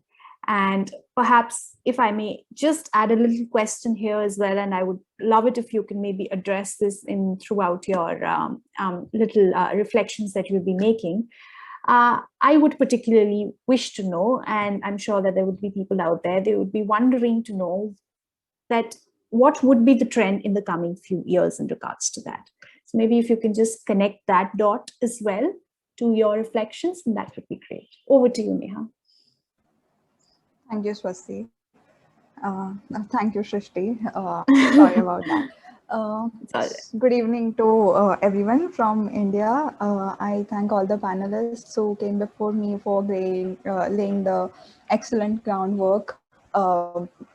It has been, it's going to be really helpful to, for me to just put my points across without worrying that our participants would now not maybe have the background to understand them, but that's why, thank you very much. Like Asma said, more than 50% of the current population is already residing in the cities. And by 2050, this is expected to grow beyond 70%. Now, let us take a huge step back and go back into history and see why cities were built in the first place. We used to be foragers. We were always migrants. Humans have never, were never settled in one place if we go back, way back in time. But then since we are Homo sapiens, we eventually realized that we need not go around looking for food. We can grow the food in one place. And that is when the whole system of agriculture came in place. People were still migrating even after that, because though agriculture, as let's say a revolution back then was started, the soil would drain its nutrient content, and eventually they would have to go again to a new patch. And then as and when the innovation or the technology developed overall, we started settling down in one place. But still, everyone could have settled everywhere in villages and no need for city. Why did the need arise for cities in the first place? This was especially because a lot of technology developed in agriculture itself, because of which humans had surplus in food. And now they knew that this food could be, traded for other facilities. And that is how trade was born, which ultimately led rise to cities. Now technology, has always went hand in hand with this whole transition. Technology has facilitated the growth of cities from very early times. Now let me take a pause here and ask, I'll just share my screen. I also have a couple of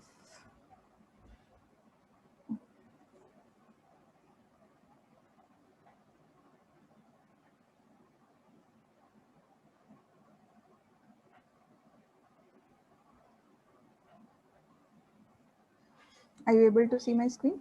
No, I think we lost that. So maybe you want to give it a try again. Can you maybe try connecting that again and sharing your screen again? Yeah. Oh, okay. Just, so if everyone could just go to, okay, my laptop is kind of hanging out. Yeah, we can see it now. Neha, we can see it. Yeah. If everyone could just go to the link that I have put in the chat, and let's answer this question. Is migration good or bad? We were never supposed to settle in one place, but then we settled and now we are migrating again. So what does the group over here think? Oh, I would say good. Why don't you use the Mentimeter there? No, yeah, I've submitted my response. Yeah. All right, okay. I think we should just give it a couple of seconds maybe for everyone to. I really encourage the participants, because I hope this is fun, and it's been a long time since We had the really Mentimeter working. but yeah, I would really like if everyone gets engaged. No, but I'm really happy that you guys put this Mentimeter thing into process. I think it's a very fun way to engage everything and just get to know the audience as well to a greater extent. Okay, wow, great. So I guess, Neha, there's a bias here considering we are a lot of migrants in this group. We obviously think I know. That is why I want to put a point here. So it's neither good, it's neither bad. Because of migration, a lot of good things have happened. There has been tremendous growth, industrialization happened, wars also happened. A lot of things happened because of migration, good and bad. If we could like all the panelists before me have laid down this point pretty well, if we could just eliminate this whole inequality and discrimination in any kind, and good access to basic human rights and everything, it's a good thing. But it's as of now bad because we are in this process where one day we hope to arrive at a situation where no one is everyone is provided with everything that they need for leading a good life. Okay, let me go to the next question. It will automatically appear on your screen.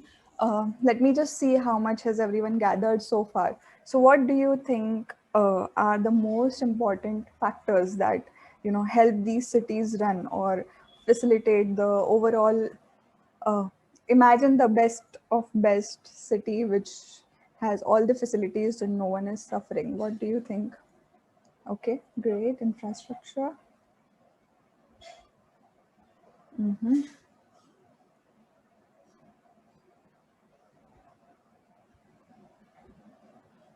You can put in a number of answers because there's not one factor that helps. So feel free to add on.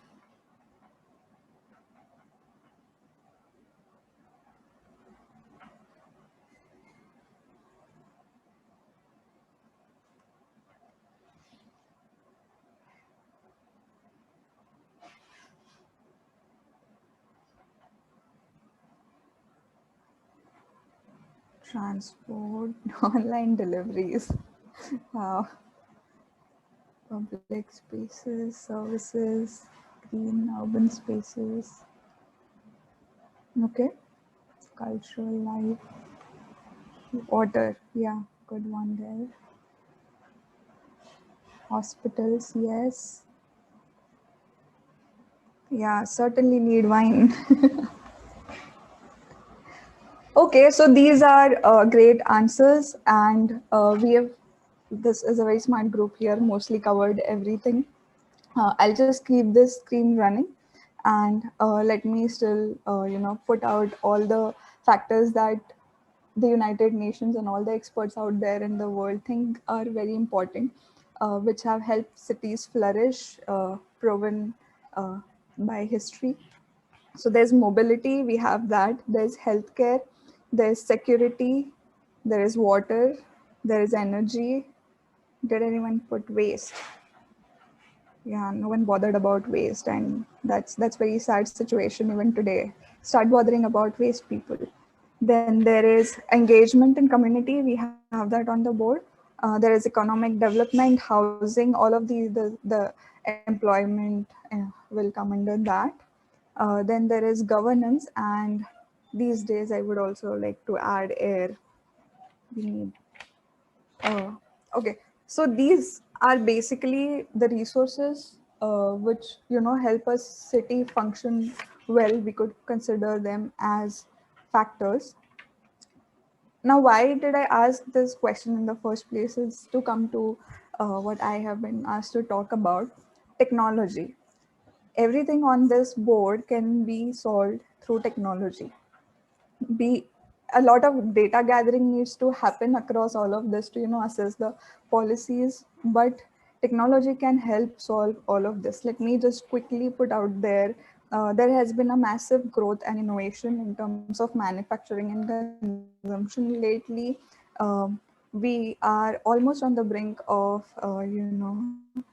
there is hardly any resources left for us to get drinking water. We are almost out of it, and there is technology growth to actually desalinate water and get a fresh water out of it or create water from waste.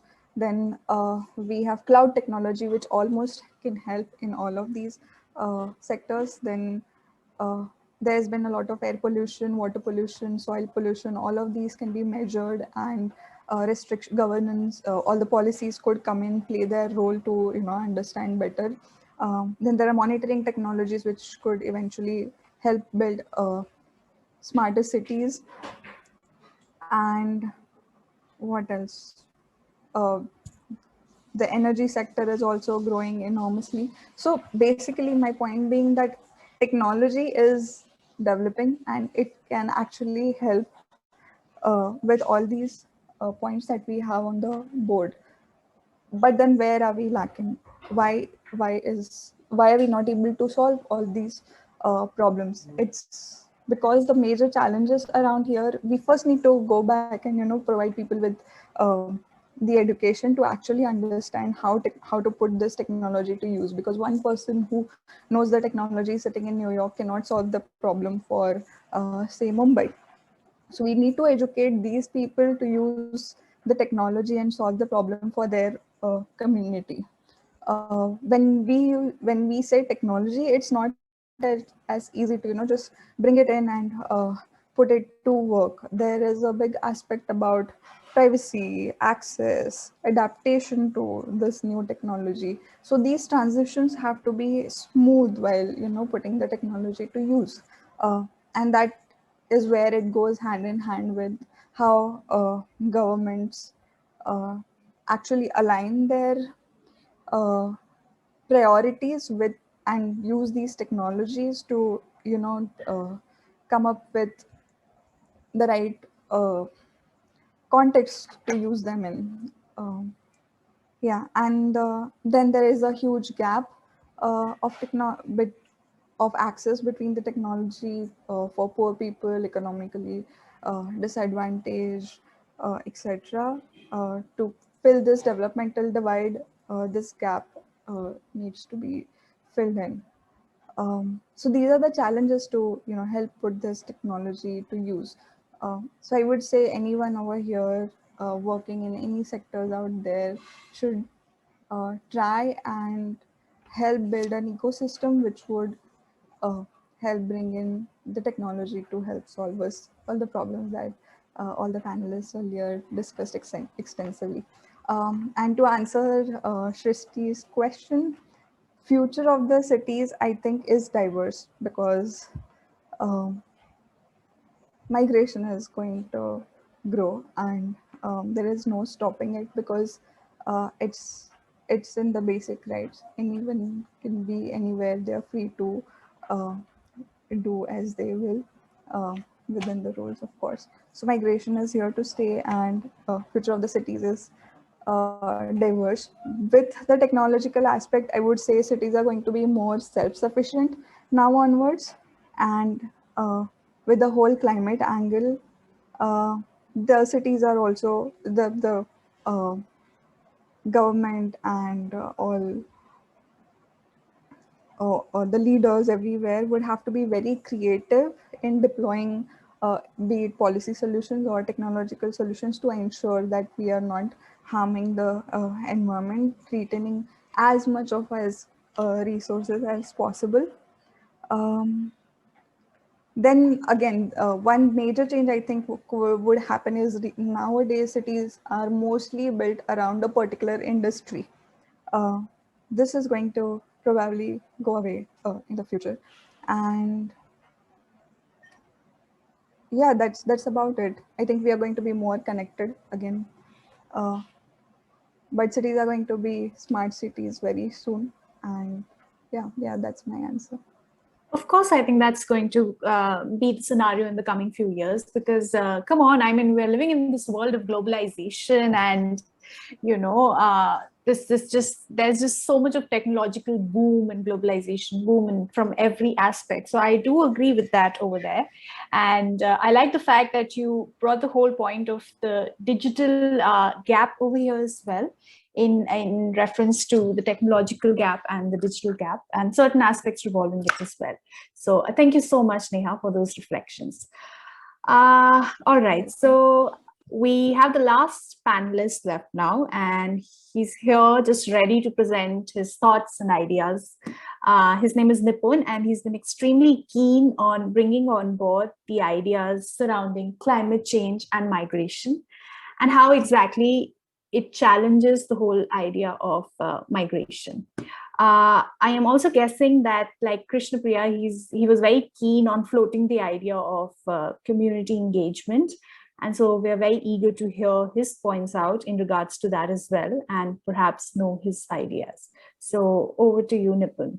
Yeah, Shrishti, okay, right off the bat, I'd like to tender a big fat apology because I won't be able to sort of turn on my camera because there's been a power outage at my end. There's a small bulb running over my head, which makes me look like a gypsy fortune teller. So I'd much rather just use the audio here.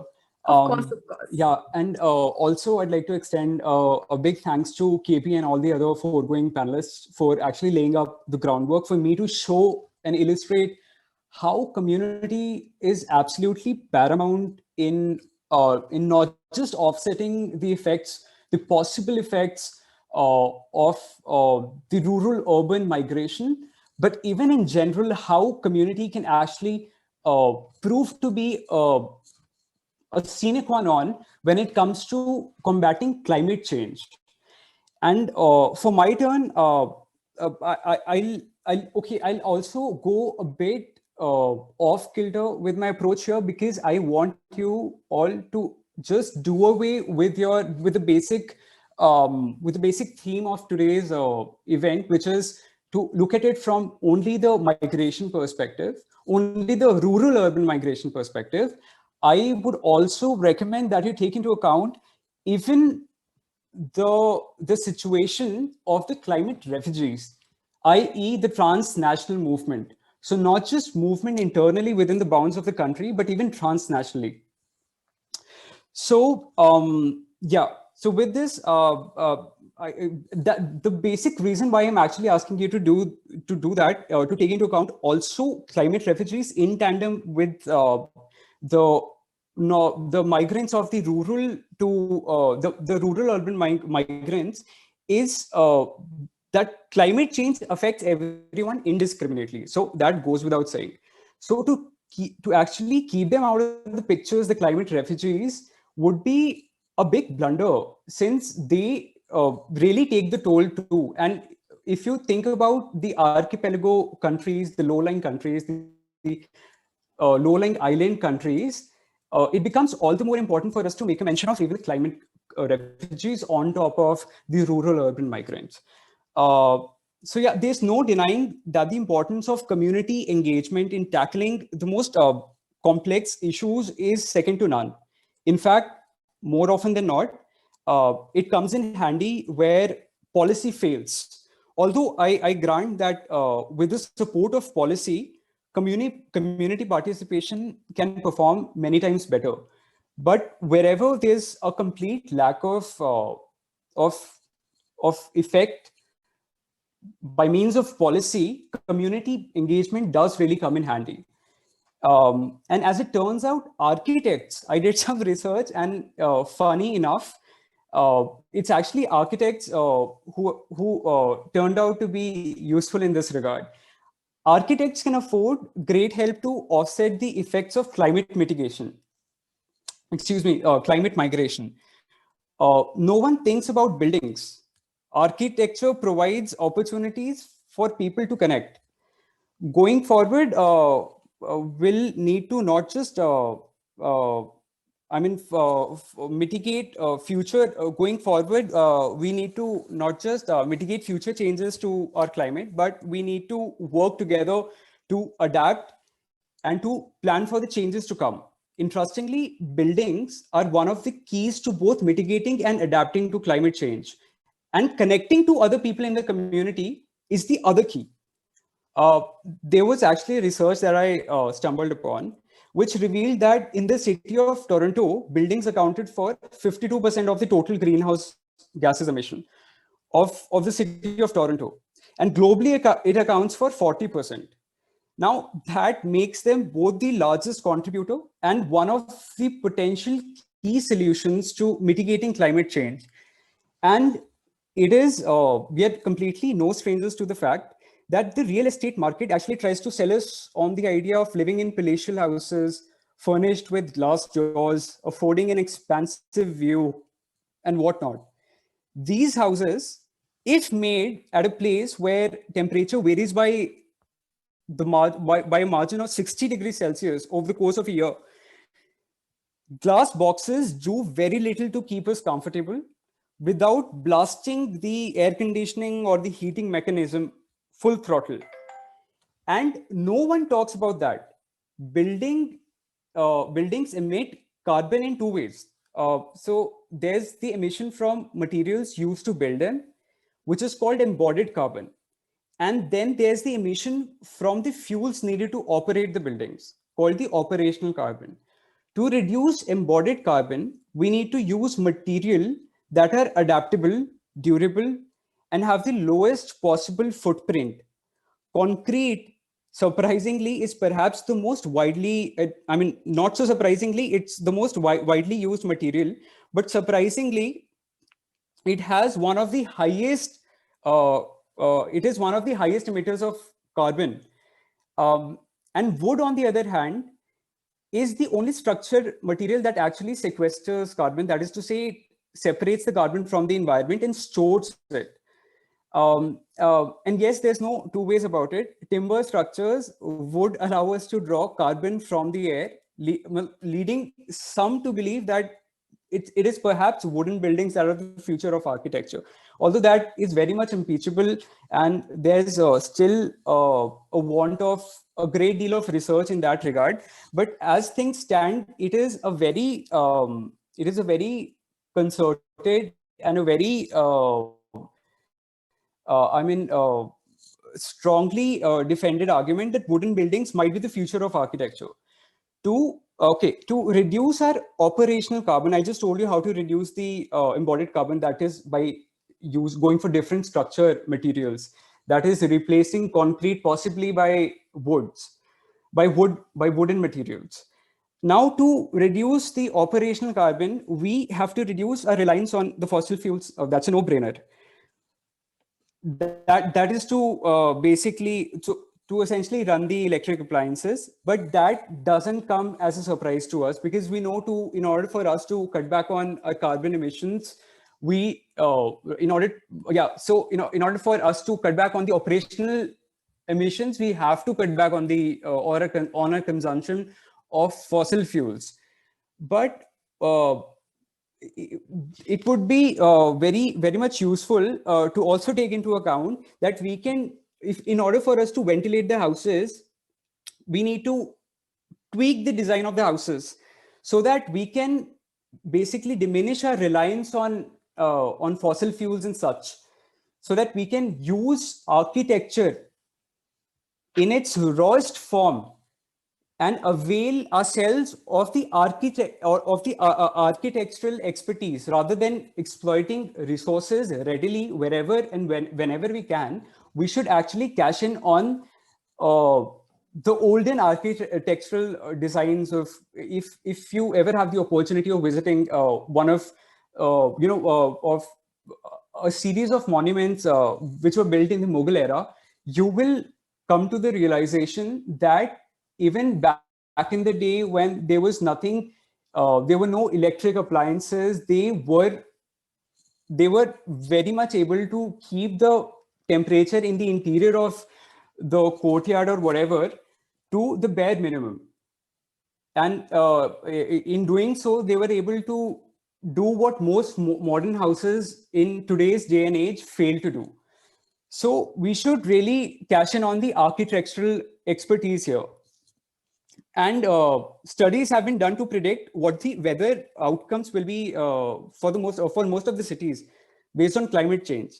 We should be using all of that available data to model our cities and our buildings accordingly, so that they are resilient for the future.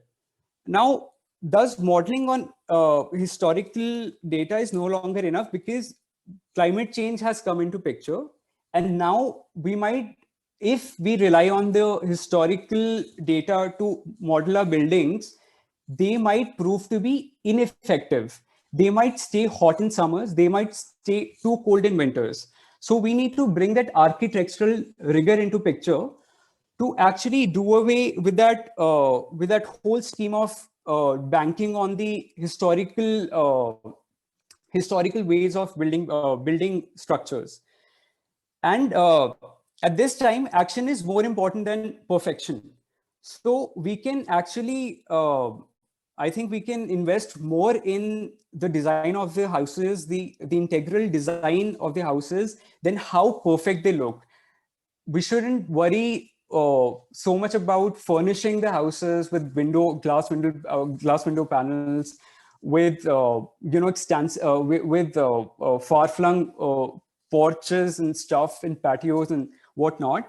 We should focus more on how to make them environmentally viable. And so now you might recall how I said that remodeling the buildings was actually just one of the ways of adapting to climate change, which interestingly is also a way of mitigating climate change. The other way was through connecting with people in your community. I can illustrate this with a recorded incident. In 1995, Chicago was hit by a massive heat wave in which 739 people died in just a span of 5 days. And a socialist by the name of Eric Kleinenberg did an extensive research on this heat wave. He based this research on a concept called social infrastructure. This concept is about our shared spaces, so that these are things like community centers and libraries, but it's also the sidewalks and the grocery stores and etc. According to his research, what he determined was that socially and economically vulnerable people had a much higher mortality rate than those white economically advantaged ones. Now, this doesn't take us by surprise. This is fairly unsurprising. But where things got truly interesting was when he identified two neighborhoods side by side that had exactly the same statistical markers to say that death toll should have been high equally everywhere. But in one of those two neighborhoods actually ended up faring better than all the rest. And it had a lower mortality rate than even the most economically advantaged parts of the town. And the question was why? So what he figured out was that this community had an amazingly strong social structure. Its sidewalks and buildings were really well looked after. It had an actively engaged community group. Rather, it had groups, actively engaged community groups. And there were places for people to actually gather and such. So there was a depth to the connection that people had in that community. So when the heat wave hit, instead of staying in their overheated, unair-conditioned apartments, they gathered in the safe spaces and looked for who was missing, and then they knocked on their doors. And so it was this reaching out that allowed this community to cope, thrive, and adapt also during this time of change. Communities thus are composed of systems and people that are interdependent. And to build a resilient community, we must understand and deepen this very interconnection. We must, as rightly pointed out even by KP, we must go for and strive to build very inclusive communities, societies, and provide for overlaps, so that if one link breaks, it is barely felt by the whole. connected communities are resilient, which is what we need in this time of accelerated change. And on top of that, there's definitely more subtle architectural changes that can and should be brought about to mitigate and adapt to the changed climate setting, such as actually orienting the civic bodies which are entrusted with the duty of building roads and other public places. We need to educate them to evenly spread out the entirety of the city, to fragment the entirety of the city into equal bits, and then space them out such that there's enough space for the groundwater to permeate into the soil, to permeate into the ground, and thereby restore the groundwater level. And if that doesn't happen, that actually, I think that the case study that KP made a mention of, the one from Jakarta, that is exactly what's happening in Jakarta, because of the utter concretization of the entire metropolitan city. What's actually happened is that people, the majority of the homes in Jakarta are equipped with the underwater abstraction motors. So people keep on extracting more and more water, and because of the concretization, that extracted water is not replaced by rainwater, so it's not replenished by rainwater, and this actually causes the ground to sink in, compress, creating those areas of depression, and that actually gives rise to loss of habitat, loss of even livelihood if someone's actually conducting their business at that very place. And so there's a variety of other ways. We need technical know-how to actually offset the effects of climate change.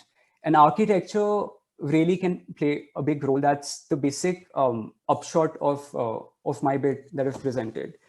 With this, I'd like Srishti to take over and take this event forward. Thank you so much, Nipun, for those reflections. And I see that you took a bit of reference from Krishnapriya's aspect as well, and from Anshika's points that you made in regards to the climate migration. And I think at this point, I would just ask maybe Anshika and KP to please come up here and maybe just speak a few supporting points. And just for the audience, I'd like to inform them that the chat box has been open for you all to post in your questions, your thoughts, and we would encourage you to make it as interactive as you can. Please post the questions that you specifically wish to ask for the panelists at this session, and we encourage you to do that. Perhaps even after KP and Anshika, maybe we can just ask Ishan to also come up here, and since he was the first person to post a question here on the chat box, and I can understand that he must have been so eager to speak a few words over here in respect to whatever Nipun said, and I'm sure that he must have echoed a few things from that aspect. So maybe Anshika first, then KP, and then we move on to Ishan. Yeah. Oh, Anshika, we can't hear you. Can you maybe just try unmuting yourself and then? I've unmuted. Oh yeah, we can hear you now. Yeah. Yes. So basically, it's really like an accepted fact that building community resilience and helping them adapt to the measures of climate change in whichever way is the way forward that can also help in reducing or impacting climate migration in a big way, especially the negative impacts that are going to be there, like the negative unforeseen trends that you're going to see in climate migration. But in the recent times, like if you see the climate data, whatever is being come out, I feel there's a very strong point being made that mitigation is now essentially a thing of the past. As if you need to deal with the climate crisis, we have to talk about adaptation, and we need to see how communities can adapt. And adaptation is something that has to be done locally. It cannot be something that has a one size fits solution, because it depends on how communities, their socio-cultural, economic factors. So as the saying goes, like mitigate globally, but adapt locally. We need to give that factor to communities to come up with their own adaptation strategies, and and at a policy national level or international level, support these adaptation strategies in terms of, like, there's a lot of talk about, how developed nations should provide, finance and technology for helping developing nations to adapt or mitigate to the climate impacts. So that also should be considered, because there's a, there's an inequity in the space of climate debate, if you see, especially when it comes to, developing countries who are, the most vulnerable when it comes to the climate impacts. And in that also, the marginalized are obviously the most impacted by the climate impacts. So we need to really open the debate on how we should adapt, and how, at all the levels, be it international or national level, how we can support adaptation measures to climate change. Because even if we stop all emission right now, we're going to, reach 3 degrees by the end of the century. And it's not, it's actually, it will be a nightmare, because right now we are somewhere between 1.5 to 2.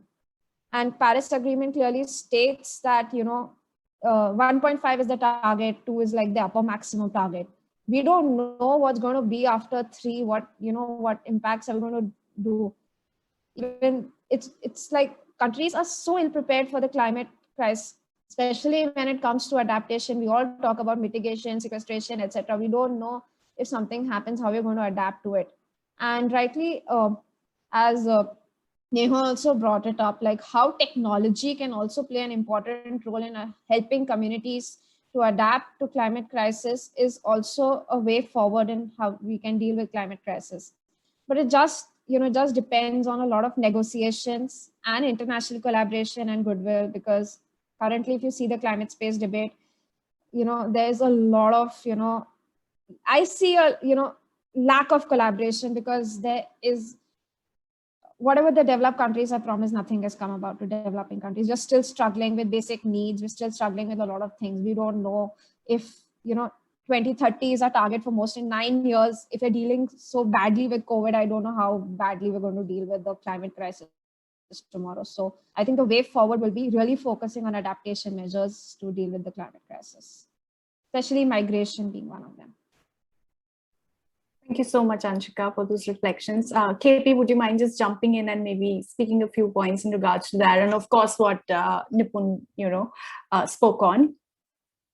Yeah, absolutely. So I really like the fact that Nipun, sort of emphasized on the role of urban planning and architecture in, building cities of the future and making, making our cities more inclusive. Because I do think that every policy measure and everything that we do has to be, informed, and has to, sort of, it can't happen in a vacuum. I can't be like, okay, I'm an urban planner, I will only do this, and I don't care about, the consequences.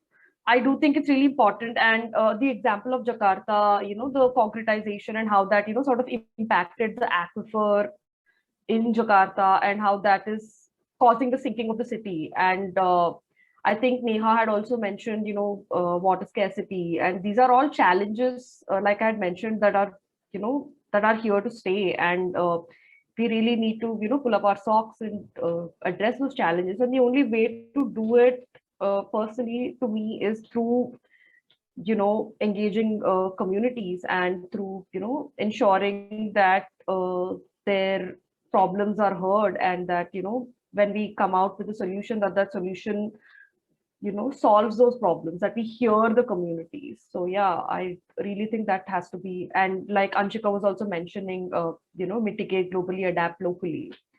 And I think that's something that just has to be our mantra for, when we think about cities of the future. Thank you so much, KP, for that. I think we have a question specifically for Nipun here from Harsh, I think. And yeah, Nipun? Yes, I did actually take a note of that. I am, as we speak, looking for the article which propounds that there's been considerable research into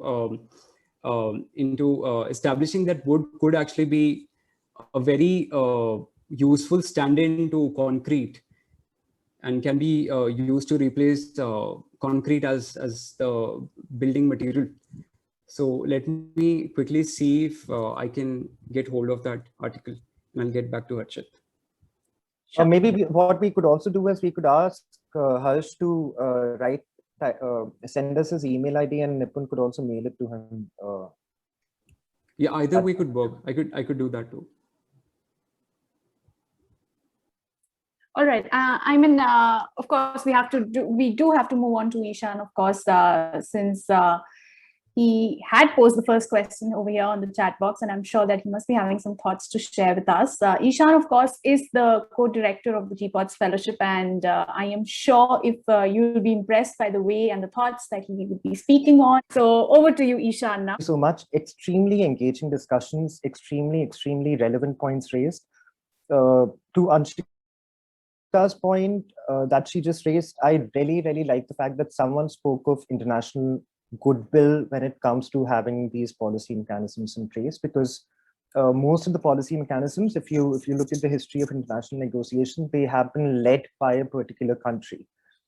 And because of the recent events and the past events of how international relations have been, with no particular country being at the fore, there is a deficit of international goodwill as to who do we side with. What if that country retracts again? What is the other country's diplomacy policy about something else? So there's a lack of international goodwill for everyone to come to the table and hide behind someone. And that is basically how arm twisting works in international negotiations. I personally love the fact that Nipun, being a law student, soon to be lawyer, talked about intelligent design, something that is absolutely out of his comfort zone. And I know that some of the other GPODS fellows have done that too. I know it requires a lot of study to be speaking at a panel that is recorded, that is going live, that is going to be watched by so many people, because it's going to be on our Facebook page, and the United Nations folks watch it and refer to their notes through this. So it requires a lot of confidence and a lot of study to speak at this session. And kudos to Nipun and those of you who's gone outside your comfort zone. I would not say that Neha has really gone out of her comfort zone, because now she's dealing with climate tech and climate innovation. So that's her comfort zone now. One thing, and again, I completely agree with Nipun and all of you who've spoken about community building, sustainable architecture, sustainable design.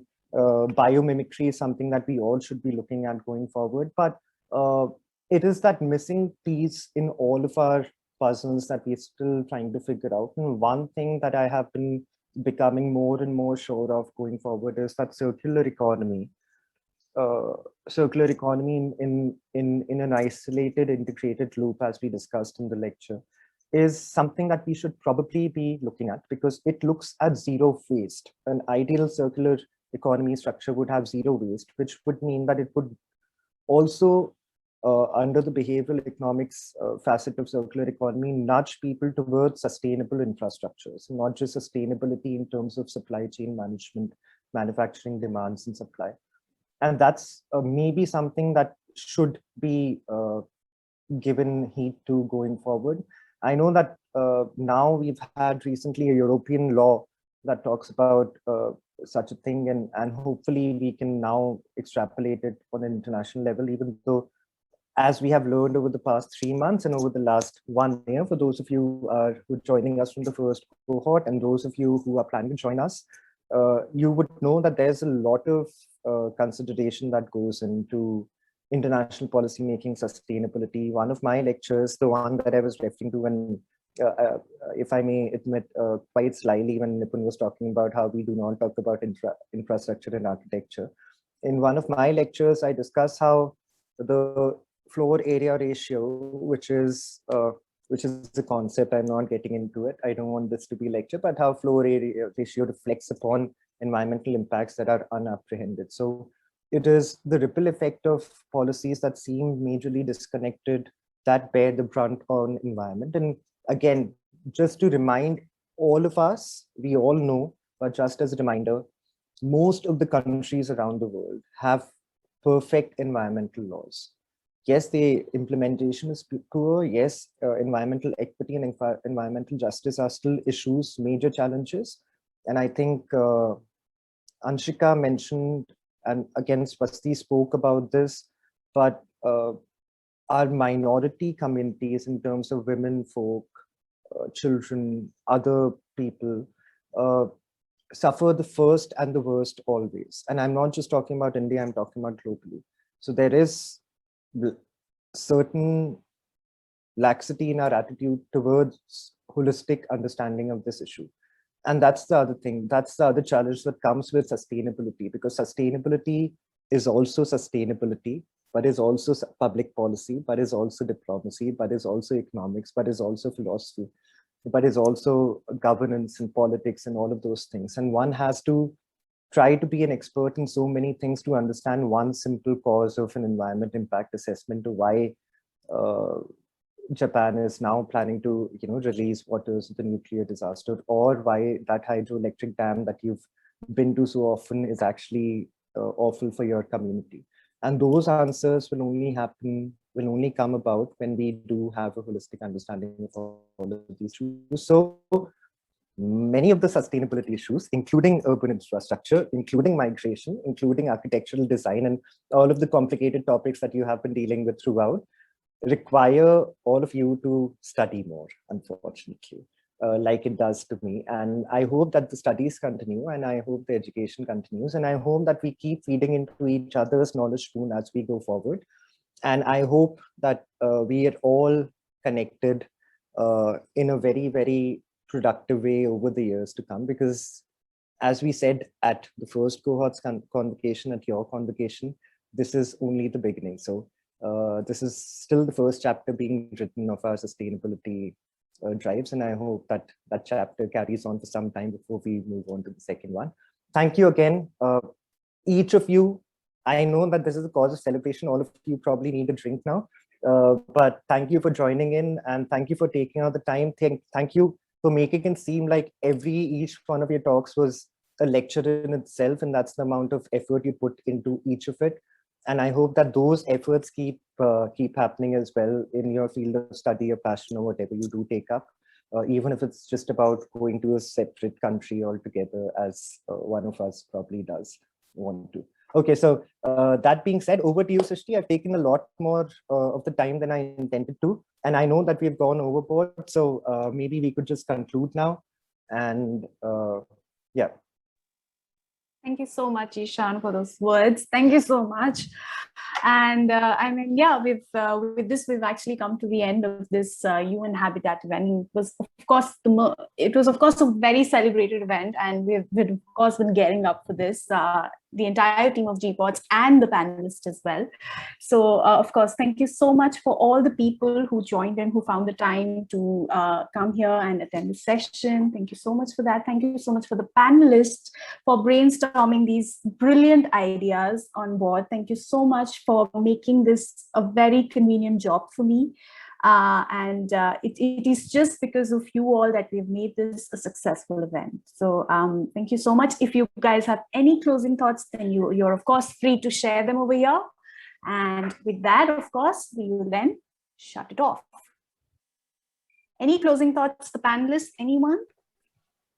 No, I would like to just quip that it's an interconnected web of problems, and it requires a spirit of inquiry, and it's not something that we can solve in isolation, as Ishan mentioned. So yes, so it's not an easy problem to solve. So yeah, it takes a lot of collaboration, discussion, and rallying people to action. Yeah. All right, great. Thank you, all of you. I know that all of you have to be elsewhere as well. Thank you for devoting time, effort, everything into the studies, into preparing those Mentimeter questions, all of those things that you have done, the creative ways of engaging everyone. It has been a pleasure. Thank you so much.